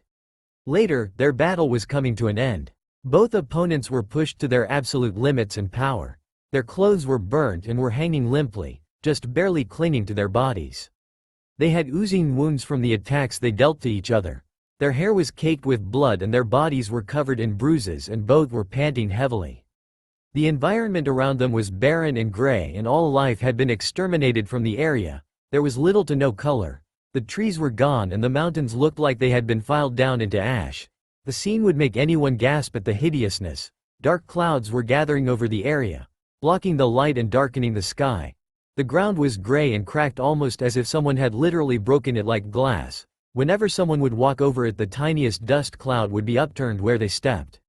It was just an ugly sight, through and through. Everything was just flat and dull, and would remain that way. Now both fighters were facing each other, no special powers, no flickering flames, just the two of them. For Sasuke, the powers of Senjutsu were enough to rival his visual prowess granted by the Sharingan and Rinnegan. He had to use his key abilities to keep the powers of Sage Mode at bay, such as the Gakido, Preta Path, and the Tendo, Diva Path. But he was still overwhelmed by the power of Senjutsu. For Naruto, the Sage Mode's innate ability to empower all the user's abilities were enough to match the powers of visual jutsu, even visual prowess as strong as Sasuke's. Without their respective powers such as Rinnegan and Senjutsu, they would be equal in every way. Naruto had to resort to every one of his jutsu to combat Sasuke, his Keki Genkai and his spacetime ninjutsu being key in the battle. Sasuke currently had his left eye closed and the Sharingan in his right eye was currently deactivated. However, he was still standing strong and had just barely enough chakra. He was currently holding his trademark sword in his hand, which had droplets of blood on it. Naruto was still in his Rikudo Senjutsu form, only the weaker version and without the chakra shroud. But nature energy was as much a part of him as he was to nature, although from using his special form, Rikudo Senjutsu, Six Paths Sage technique, he was worn out and on the verge of collapse. Not even his empowered healing jutsu were enough to keep him standing, and his left arm was currently limp and unusable. Naruto only had one of his staves in his only uninjured arm. This time, the sun shall set on its final day, whispered Sasuke, and then he charged at Naruto, who performed the same action, and both met in a clash of metal and sparks, and both fighters streaked across the ground before coming to a stop, leaving trails of gray dust behind them. However, Naruto fell to the ground, his face covered in dirt, while Sasuke was standing tall and proud. Finally, the moon has shadowed the sun, and this time, I am standing, victorious, while you lay there in the ground, pathetic, spoke Sasuke as he turned to the downed form of Naruto, who was breathing heavily. Naruto tried to pick himself up off the ground with his one remaining arm, but he was currently twitching his left fingers and he was still holding his staff. We finally reached our dreams. Are you going to throw that all away? Just for a petty reason? What about your family, your children? Do they mean anything to you? Questioned Naruto as he laid on the ground. Sasuke closed his eyes in contemplation and immediately images of his children appeared in his mind, his two sons and his daughter. Izumi, his youngest and his only daughter, Hata, his youngest son and middle child, and Yuru, his oldest son and heir to the Uchiha clan.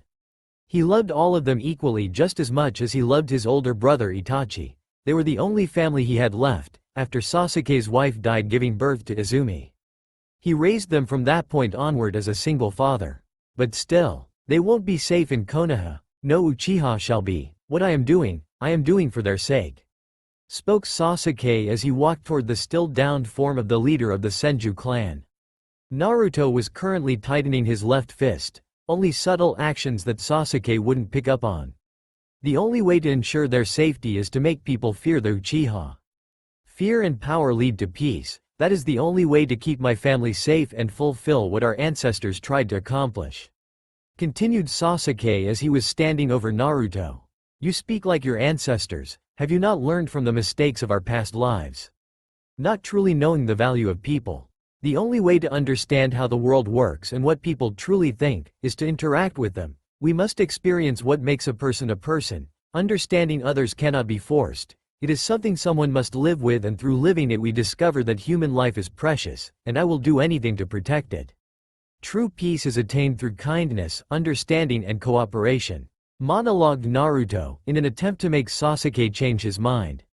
Then, just as always, you are indeed a fool. Spoke Sasuke as he prepared to stab Naruto and end his life.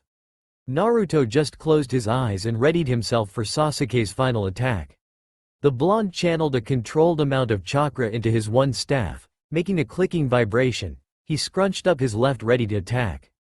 Just as Sasuke thrusted his sword, Naruto got onto his feet and with his left arm and senjutsu-enhanced strength shattered Sasuke's sword with single strike, and one of the halves of his short staff fell to the ground, revealing a blade just as long as the now missing half of the staff. And with precise aim and speed, Naruto stabbed Sasuke in the side, where his left ribcage is, making the Uchiha gasp in surprise and pain and blood to leak out of his mouth. Sasuke turned his head and stared at Naruto in shock because of what had transpired and surprise. You, gasped Sasuke and grunted in agony at the feeling of Naruto's hidden sword in his side. I will protect my home, my people, my friends and my family. If anyone threatens the things closest to me, I'll kill them, nor will they receive my forgiveness. Spoke Naruto as his eyes instinctively darkened. You're like water, Naruto, always changing, but whether changing for the best or worst, depends on perspective. Spoke Sasuke as his muscles turned against him and he was about to hit the ground. However, he felt something catch him before he could hit the ground. And he found his face, being cradled upon Naruto's shoulder. And he could feel Naruto's right arm around his back, supporting him. Naruto still showed compassion, even now, to his enemy. Sasuke, although he couldn't see it, he could feel the sorrow flowing off the blonde-haired sage. And while Naruto was cradling Sasuke's body, the sage's tears were silently and slowly flowing down his cheeks. He remembered everything from the time he truly met Sasuke Uchiha, to the blonde falling in love but not before having some girlfriend troubles that came with the teenage years. He remembered the birth of his first child, which was also the day his arm got broken by his wife while going through labor. He remembered it all too well. Do you remember the day we truly met for the first time? Spoke Naruto, and at that moment, the gray clouds over the sky came plummeting down atop the two gods, washing away their blood, grime and the tears, almost as if the sky was trying to comfort them or condemn them. Didn't it truly matter at the moment? As if it was yesterday. Whispered Sasuke as he closed his eyes. You will always be my brother. Naruto's salty tears mingled with those of the rain, washing them away as if they were washing his sins of his form. Then everything around them started disappearing. The gray, barren wasteland vanished as if ripples fell over the world, and soon they too vanished like rushing waves. And the images of Naruto and Sasuke were gone, leaving nothing but a pool of glistening water. Not even a reflection was seen. From what I have perceived, I anticipate that the transmigration has almost concluded and Asura and Indra shall be reborn in new contemporary arbitrators. Spoke a floating man to nothing in particular as he removed his elaborate staff from the water. The discrepancy between their personalities, psyche and temperament, likewise their capabilities, expertise and proficiency with their respective powers, also differentiates itself in many ways. Naruto Senju and Sasuke Uchiha are fascinating indeed. Spoke the man as he kept staring into the water. This man, while forgotten by time and culture, was very much a god as one can expect. He had given hope to many that thought it didn't exist. He made peace in a world consumed by war, and his own power was enough to shatter the world in two. Anybody who threatened him or his family were basically begging to be killed. The old man was so powerful, his chakra, the power built up inside of every person, that he could literally transcend time and space as if he was skateboarding down a street. The old man was a tall man even in his old age. He had deep wrinkles, a long goatee reaching down to his waist, and short, grayish-red shaggy hair, which spiked up at the top, and a chin-length braid hanging in front of his left ear. The man had pronounced eyebrow ridges with small horn-like protrusions above them, as well as a red ripple-like marking in the center of his forehead and also gray skin that seemed to match his ancient look. He wore a white, full-length kimono with a pattern of 6 black magatama around his high collar, beneath which he wore a black necklace which was made of 6 black magatama. On the back of his kimono was a larger ripple-like marking with a pattern of 9 magatama arranged in 3 rows beneath it. This man was one of the most revered figures in history. He was literally straight out of stories and myths, the sage of the 6 paths Hagoromo Otsutsuki, son of Kagaya Otsutsuki. For millennium he had been watching his 2 sons fight their eternal struggle. One out of jiaozi and hatred and the other out of defense and love. Indra and Asura, the moon and the sun, the tiger and the dragon, yin and yang. 2 opposites that cannot live without the other. Hagoromo looked up from the water and inspected the world around him for possibly the millionth time. He was surrounded by water, not the raging oceans and storm-shattering waves of the wild seas, but the calmness and serenity of a gentle lake. He looked up into the sky, inspecting the stars above him, glinting light and shining it over the darkness. He looked behind him to see a crescent moon, never moving and changing, and a bit beside it was a dimmed sun, shining ever so brightly, but not enough to light up the realm he was in. This plane of space was inaccessible by any who didn't have a certain chakra. This was a realm for beings who were above gods. But the beauty and majesty of it almost felt like it could make any person feel like a king. Maybe this was heaven, maybe it was just another dimension of Earth. Did it truly matter? Since he was alone, but sometimes he would get visits from other transmigrants every now and then, but all he needed was the peace and calm. Something which he wasn't afforded during his lifetime because of the endless wars and raising 2 boys, one calm, stern and focused, the other rambunctious, cheerful and exuberant. Sometimes he would give anything just to relive the times and trials of raising the 2 people he loved more than anything in the world. But now he was watching them again, reincarnated into 2 new individuals. However, what he saw in the water was only a possible fate, and from what he knew of fate, was that it was changeable, like the wind. But he knew, above all else, that the 2 boys have the capacity to end the cycle of hatred and bring about an armistice between his 2 sons, or their destinies will be that of bloodshed and hatred. I can only hope that those 2 will bring about an end to everything. Spoke Hagoromo, knowing and wanting more than ever that his sons will bring about the peace he had dreamed of for so long. Konohagakure, the village hidden in the leaves. Founded during the Warring States period by 2 of the world's strongest shinobi, Hashirama Senju and Madara Uchiha. Konohagakure set an example across the world, with many shinobi clans imitating that same example of the Senju and Uchiha clans. Konoha was praised for ending wars in the worlds, the most prevalent wars being the Cold War of Asura and Indra's descendants. Konoha was the strongest and oldest village, no one could question that, even the other major villages that had imitated Konoha would admit that, but it didn't stop them from trying to gain the upper hand over the Leaf Village. An example of their strength would be their continued victories in the Shinobi World Wars. Iwa felt that they were the strongest, since Konoha was barely defending itself from their organized military. However, Konoha still won the war, even though the losses were great. This is why, as the strongest village, Konoha was blossoming with trade, profit, peaceful existence and above all happy times. Madara and Hashirama's dream had finally become a reality. Old rivals and bitter enemies were now friends and above all family. Old prejudices were turned away in favor of friendships and good greetings. People would wish for each other's safety and hope they would return home from their missions. But above all, Asura's ideals of cooperation and love was widely accepted within the village, an ideal that Hashirama called the will of fire. People would choose to live by it, an ideal that many believed to be an integral part of Konoha's power. The will of fire stated that the village were the people's family, and that every shinobi of Konoha would love, cherish and fight for their village to protect it just as their ancestors had done.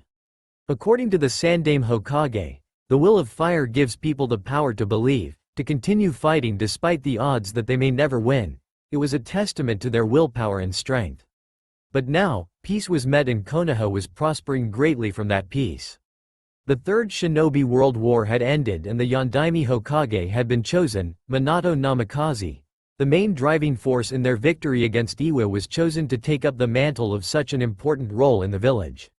Minato was an exceptionally powerful shinobi that many had to flee on side order, so their lives could be spared.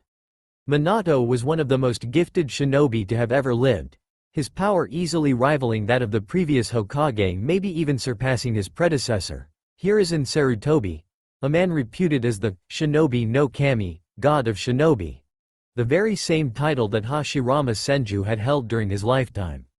Although there were other candidates that some felt were more suited to be Hokage, such as Orochimaru and Jiraiya of the Sannin, student of Hiruzen, Minato quickly changed the thoughts and doubts of the people through his actions as the village was ever growing stronger and more prosperous by the day under the blonde Mon's care. Minato, above all, was seen as one of the greatest Hokage to ever live, and in a few years during his reign, he may also receive the title of Shinobi no Kami. But still, sometimes Minato would hope that something exciting would happen every now and then, since paperwork was far too troublesome. Right now, Minato was sitting in his office, with Hiruzen and his two advisors Kaharu Utatane and Homura Mitokado. They were currently discussing a topic of heated debate, one that could make or break Konoha if it happened. I can only assume that the talks with Suna went down smoothly.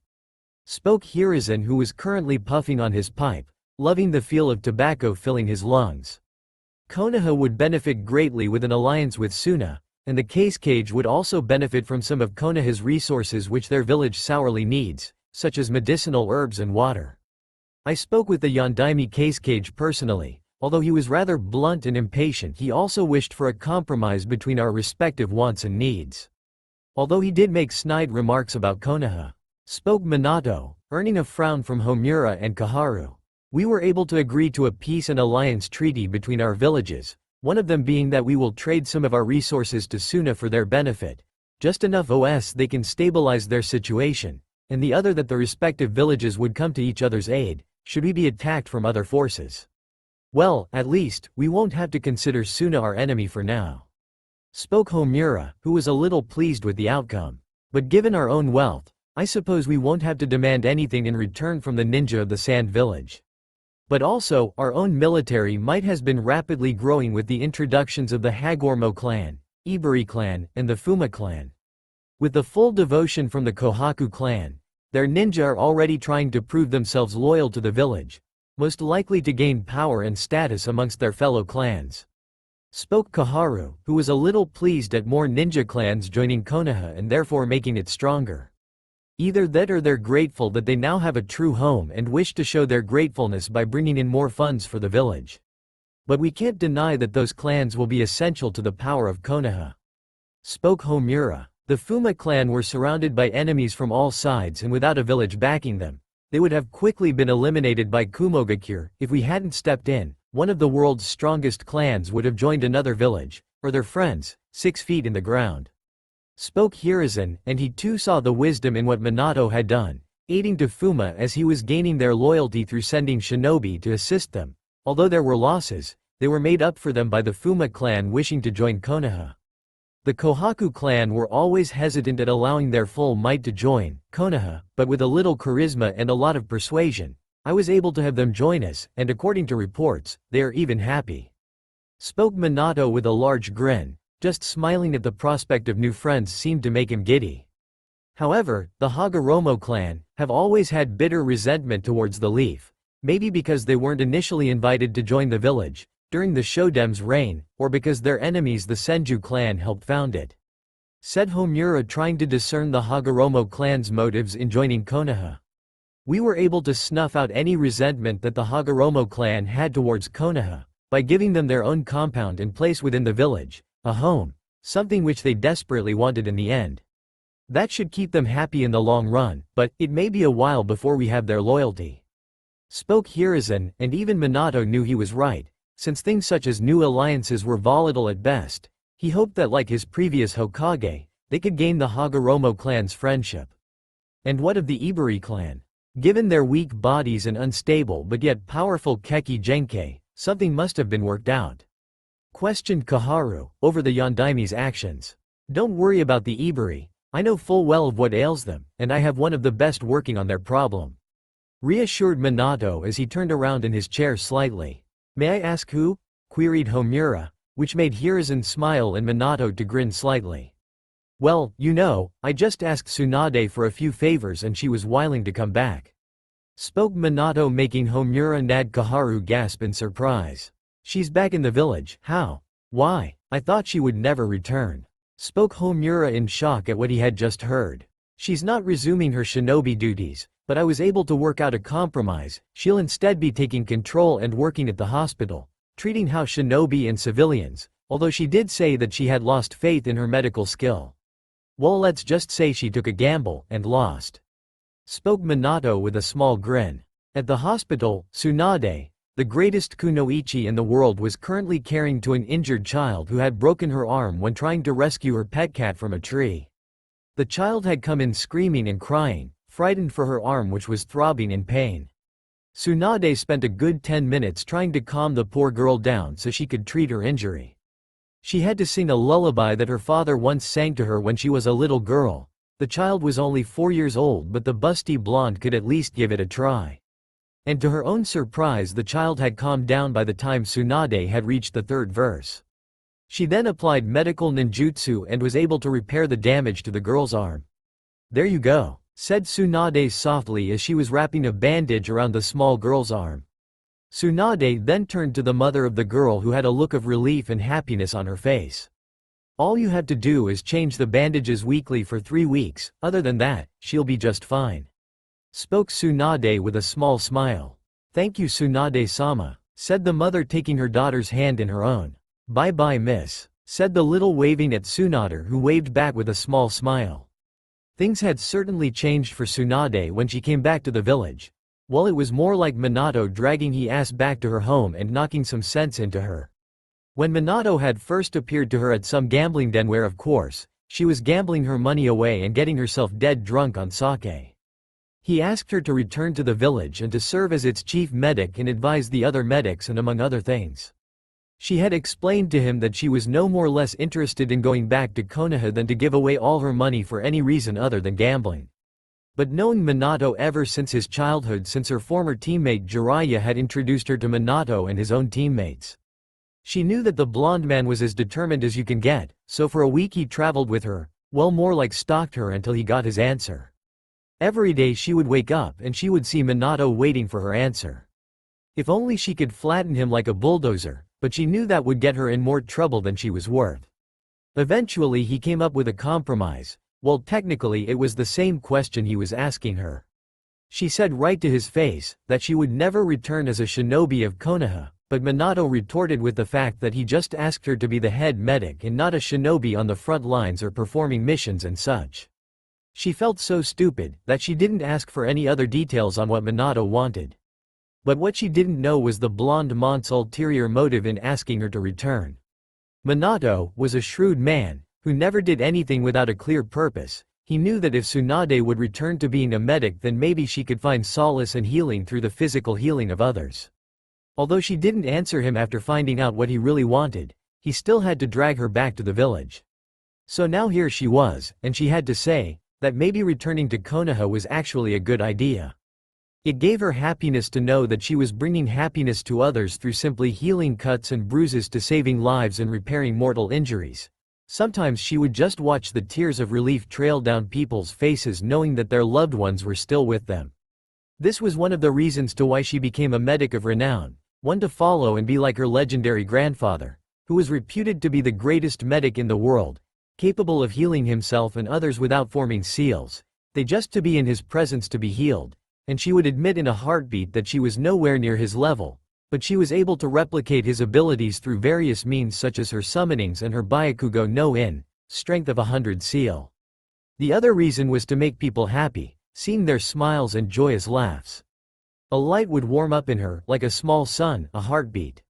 Life was indeed cruel, but it could also be the greatest thing in the world. But creating life, yourself, that may be one of the most perfect things in the world. When she looked back on her life, Tsunade knew that she had missed out on so many things. But the one she felt the most remorse for was being a mother. She wanted to be one so much. She wanted to love a child and that child to love her unconditionally in return. The Senju line would die with her, the last of the mighty clan. Would her parents, her grandparents, be disappointed in her for not continuing the clan of 1,000 hands? But she didn't care, she was the last Senju, and she would do what she wanted. She heard a knock that snapped her out of her thoughts. "Tsunade-sama," said a voice. The blonde-haired Senju turned her head to see her apprentice, the niece of her late lover Dan. Shizune. That was one person she took with her when Dan died. Shizune, his only living relative. Dan's sister had died on a mission and Shizune's father died before she was born, leaving Dan to care for her as the last of her family. But when Dan died, Tsunade took it upon herself to raise Shizune, who loyally followed her as her student and attendant, even though the black-haired girl would become exasperated with her master's gambling habits. "Tsunade-sama, the Yondaime is here to see you," spoke Shizune, who was currently holding several files and folders in her hand. "Fine, send him in." Shizune spoke Tsunade, a little depressed since she was broken from her thoughts. Tsunade let her thoughts travel again, but this time to Minato. She didn't know what to think of the man, but she would say that she was thankful to him for bringing her back to Konoha. She then saw Minato, her Yondaime, walk into her office, with that bright smile and his golden hair bouncing around. "Tsunade, how is the progress on the Ibari's Keki Genkei?" asked Minato happily as he entered the busty blonde-haired woman's office. Although she was irked that he just barged into her office without a care in the world, he could at least knock. Maybe if she threw a mug at him, that would teach him a lesson. "The Ibari's Keki Genkei is like nothing I have seen before. It's highly unstable and uncontrollable. From research, it seems that the Keki Genkei manifests itself in the younger generations among the clan and is seemingly stronger too. It works on a similar basis to the Hazuka clan, where their shinobi can transform their bodies into water," spoke Tsunade as she took out a clipboard that held the information on the Ibari clan. "My research seems to suggest that the only way to stabilize the Keki Genkei is through the use of advanced and powerful Fuinjutsu. And this seal would also have the effect of returning the Ibari's dispersed form and coalesce it back into a solid form. As usually the case in the clan, is that dispersion equals death.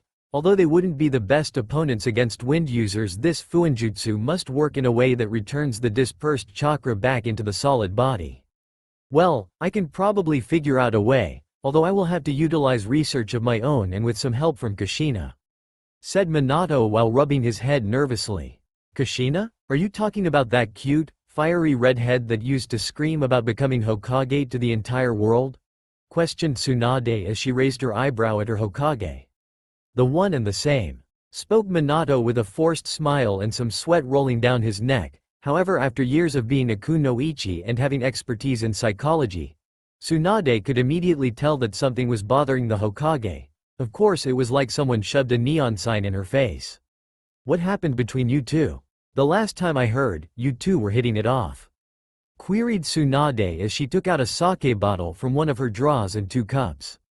"Well, I'd rather not say, it's a bit too personal," said Minato, obviously feeling uncomfortable about the whole thing. "Sit down, this is obviously going to take a while," spoke Tsunade, already pouring the sake into the cup. "I'm really sorry, but really I can't," said Minato, crouching a little and holding his hands out in front of him. "Sit," ordered Sand, releasing a small amount of killing intent at the Hokage. Minato deflated a little and breathed a heavy sigh before drooping down into a chair opposite Tsunade, where he grasped the small cup in his hand. "So what's going on with you two? Really? Well, how can I say this? I proposed to Kushina," said Minato, whose face took a passive expression. "Then, why are you moping around like you are? It's not like she said no," said Tsunade, taking a swig of her sake. However, seeing Minato's solemn face only confirmed Tsunade's worst and last thoughts. "She really did say no. I even had the ring ready and everything. I proposed to her on the Hokage Tower, everything was perfect, but she said no and ran off," confessed Minato as he himself took a swig of sake and then gestured for Tsunade to pour some more sake. "She didn't even give me a good reason why she said no. I'm sorry, I don't think I can emphasize with something like that," spoke Tsunade, showing genuine care for the golden blonde in front of her, which made Minato grin a little. "But still, what's done is done. Don't beat yourself up over it. Then plenty of birds in the sky. I'm sure you may find someone else, if not just get over Kushina and focus on your Hokage duties," said Tsunade, providing some advice for the young Kage. "May you be one of those birds in the sky?" playfully questioned Minato, now a little happier at hearing Tsunade's advice. Haha, it will be 1,000 years before that happens. Besides, as if you can get your hands on this, said Tsunade, gesturing to her whole body, making Minato laugh a little. And so without saying anything, they continued to drink their troubles away, one bottle after the other. And soon, without realizing it, both were completely drunk. Their movements, thoughts and actions were uncontrollable.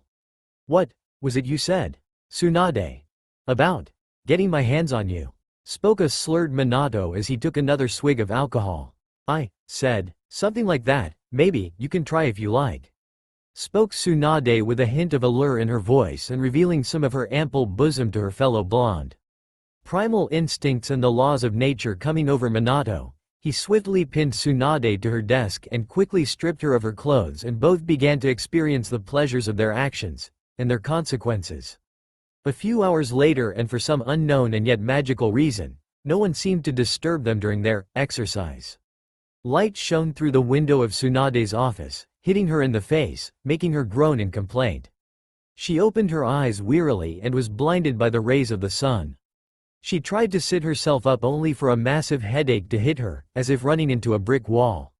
She then noticed that she was bare naked. The only thing seemingly covering her modesty was her green haori that was just barely covering her sacred places. She searched around her room, and some of her items in her office were scrambled about and were in odd places. She then checked herself over to find that her lipstick was smudged, her hair was disheveled, and all the other things you will find after a certain practice. Her brow then landed on a bare back that was sitting a bit away from her. She could tell it was a male because of the body shape, and he had a coat with red flame motifs covering his own modesty, and he had golden sun hair that could. Oh my god, thought Tsunade, regaining her memory over what had transpired.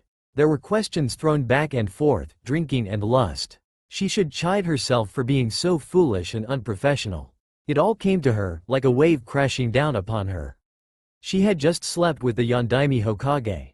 She did what any hormonal fangirl or fear-stricken woman would do. She screamed. Ah! Screamed Tsunade, probably loud enough for the entire village to hear. The high volume of her voice did the job in waking her companion, who jolted from his sleep and was met with a headache and a mortified, busty, blonde-haired woman. Tsunade, what are you doing in my house? Asked Minato with squinted eyes while rubbing his blonde hair. We're not in your house, you're in my office, grunted Tsunade with flames flickering off her form. Really? Then what happened after we got drunk? Questioned Minato as he got off the ground while still shielding himself with his coat. You took advantage of me when I was drunk, shouted Tsunade at the top of her lungs while pointing an accusing finger at her Hokage. I resent that accusation, shouted back Minato. But you don't deny it, replied Tsunade, which made Minato stop and pause to think about what she said. Before he could actually say anything, he saw a book flying towards his face, and if it wasn't for his great speed it would have smacked him right in the face. He then saw a pencil pot also fly towards him, and he ducked at that also. He then looked up to see Tsunade standing up, still shielding herself with her haori and just randomly and blindly throwing things at him while flames of female fury were licking themselves off her form. He was dodging and ducking, trying not to be hit by the books, pencils, chairs and any weapons Tsunade had on her, while also trying to get changed into his clothes. 2 months later, nothing had really changed for Tsunade or Minato. Although things were incredibly awkward between the two of them, they had told no one what had transpired, and it seems that no one would find out. They had also successfully stabilized the Ibari's Keki Genkai, where they could reform even if their form was dispersed by wind, through powerful chakra-based seals. And right now, everyone was happy in the Hidden Leaf Village. It almost seemed as if nothing could go wrong. Tsunade was currently in her office, writing off reports for her patients.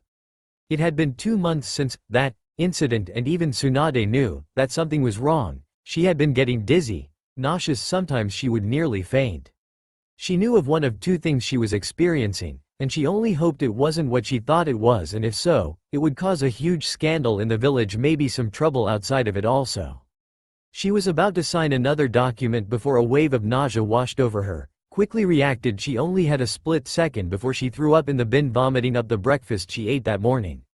Being a medic, she knew what it was. She only hoped that she wasn't what she dreaded. A few hours later, Tsunade had met with Shizune because she was the only person she trusted with such delicate knowledge. So now Tsunade was wearing a hospital gown and was having a medical checkup being performed by Shizune. This checkup was to confirm or deny what Tsunade had been fearing for the past 2 months. Shizune was sending medical chakra into Tsunade's navel, searching for the thing which would make sense of everything. And there Shizune found it, a small but fast-beating pulse. Then it was true. Shizune had first thought that Tsunade was anemic, but no, it wasn't as simple as that. "Congratulations, Tsunade-sama, you're going to be a mother," spoke softly and a little happy at the prospect, believing that her master can finally achieve happiness in her life by raising another. Tsunade got up into a sitting position, digesting the news she had just been given.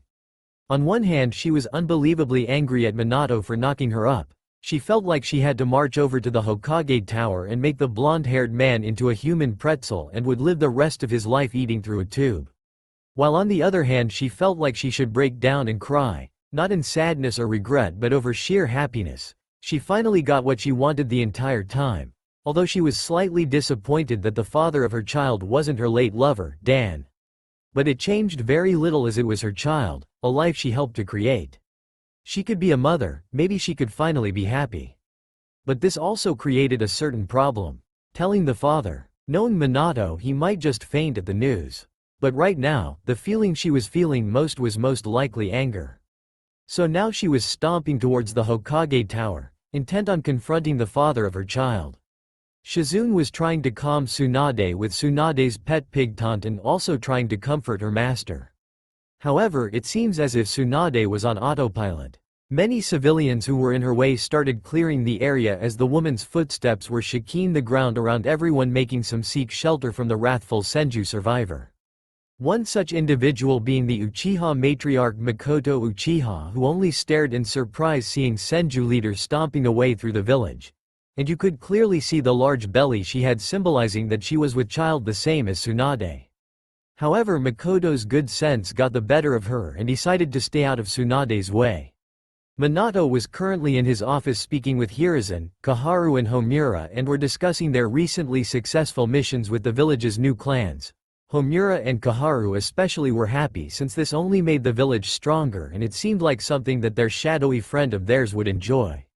"So Minato, have you heard the requests we have been receiving to heal the Kurama clan's new heir, Murakumo's daughter, Yakumo Kurama, who had just been recently born?"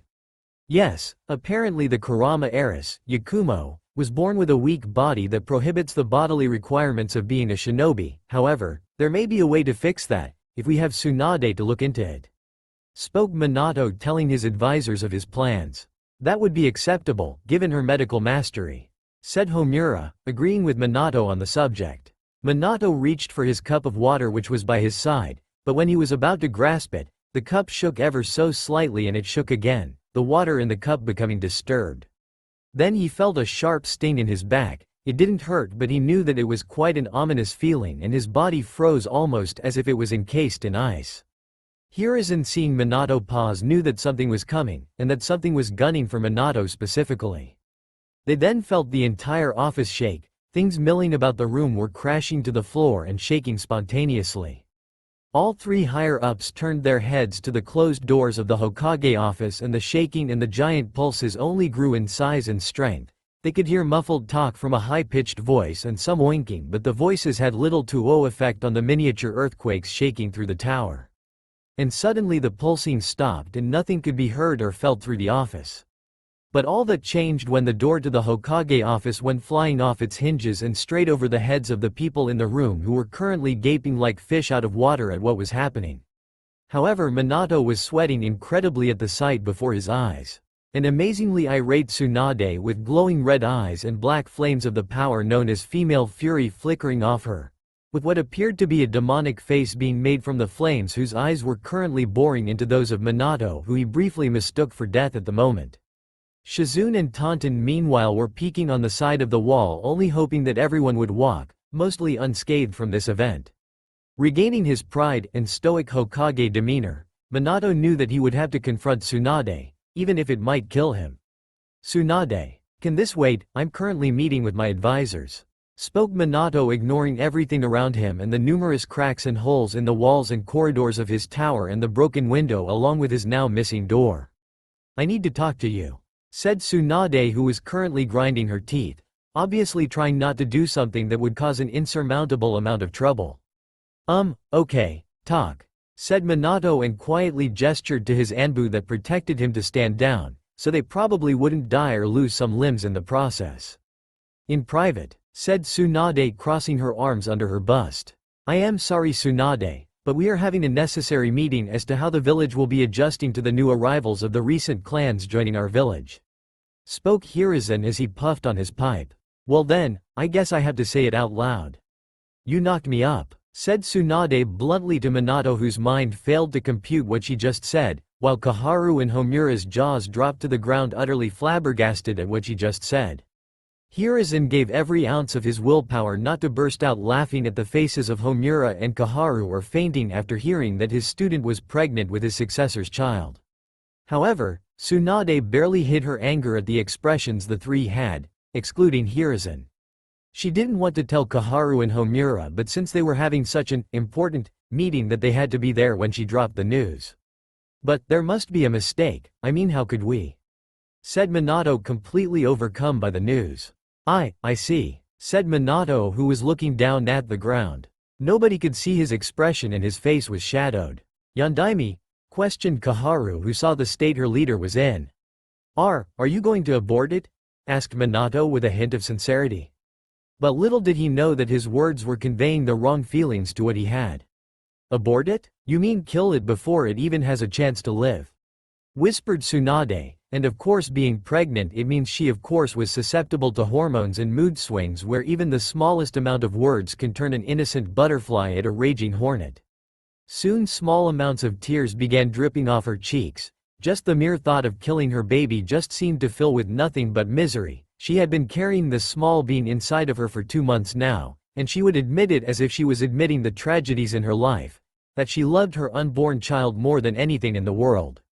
"If you think I'm going to kill this baby, even if you don't want it, then don't be a part of its life, as I will not kill it just because it's convenient for you," hissed Tsunade, her anger growing at the blonde Hokage like a rising flame. "No," whispered Minato, and now Tsunade could now see tears falling down his face. "I don't want you to abort. To be truthful, I'm happy, happier than I've ever been. Yes, I'm shocked, but, well, maybe this can work out," said Minato, raising his head, looking Tsunade straight into her eyes. "Because I'm going to be father." And with those few words, Tsuade's doubts and anger quickly subsided and was replaced with relief, knowing that Minato won't abandon the child. "This is truly tremendous news. A Senju heir at last," spoke a voice which made a cold chill run down the spine of everyone in the room. All 5 occupants looked behind them to see Danzo Shimura standing in front of Shizune, while the black-haired girl looked uneasy. "Danzo," said Minato carefully. "Yondaime," replied the bandaged man. "How long have you been skulking there, Danzo?" questioned Hiruzen, adopting a dangerous look in his eye.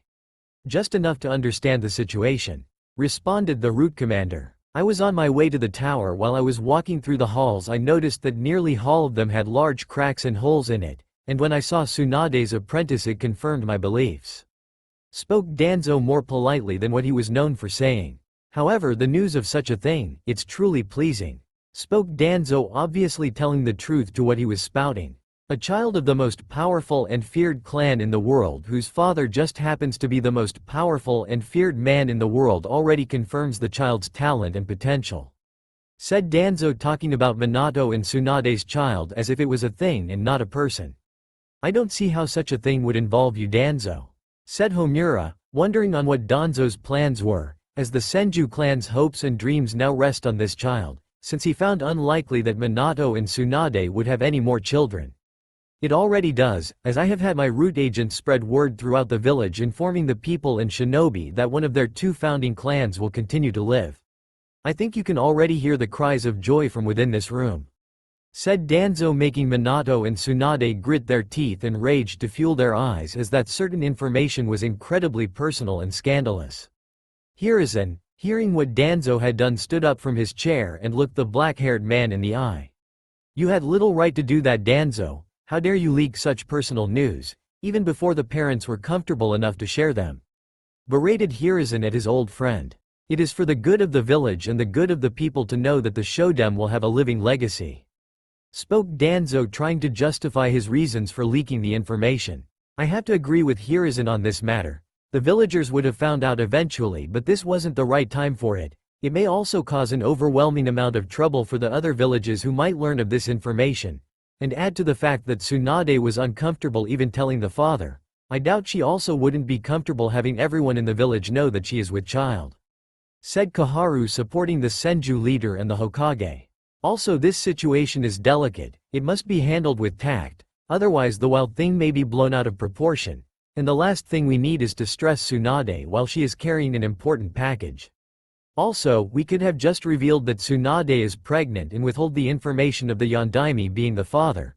Things may have been easier, but with you leaking this information, the other villages may take violent action. They may feel threatened by the arrival of a new Senju in the world, one with great potential, such as Kumo, or will take militaristic movements against Konoha for what Minato did during the war and the hundreds of shinobi he slaughtered. I know that Onoki the Sandaime Tsuchikage will not take this news tenderly. Said Homura, relaying the consequences of everyone's actions. Then so be it, I will have my root agents monitor Tsunade and protect her from threats if need be until the heir is born. Responded Danzo, not caring for the other village's intentions but his own. He was currently plotting something devious, and I'm pretty sure you all know what he wants by now. And still Shizune has said nothing to contribute to this entire conversation. Enough! Shouted Tsunade, not liking how the conversation was mainly revolving around her, and yet no one seems to care what she thought. First of all, I'm not helpless, I'm pregnant. It doesn't make me any more dangerous than how I was before I got knocked up. And I don't want your drones following me around and reporting my every move to you.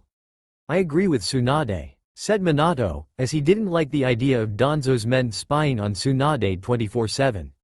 Besides, I think there is someone much more suited for the job at protecting Tsunade. I don't need protection, grunted Tsunade with her arms still crossed under her bust. You will need protection when you're 9 months pregnant and can't move as well as you used to. Deadpanned Minato, to which Tsunade had no retort. Please come out, Kakashi, said Minato, where a boy no older than 13 appeared wearing the standard gear of the Anbu Black Ops and a mask that resembled a dog's face.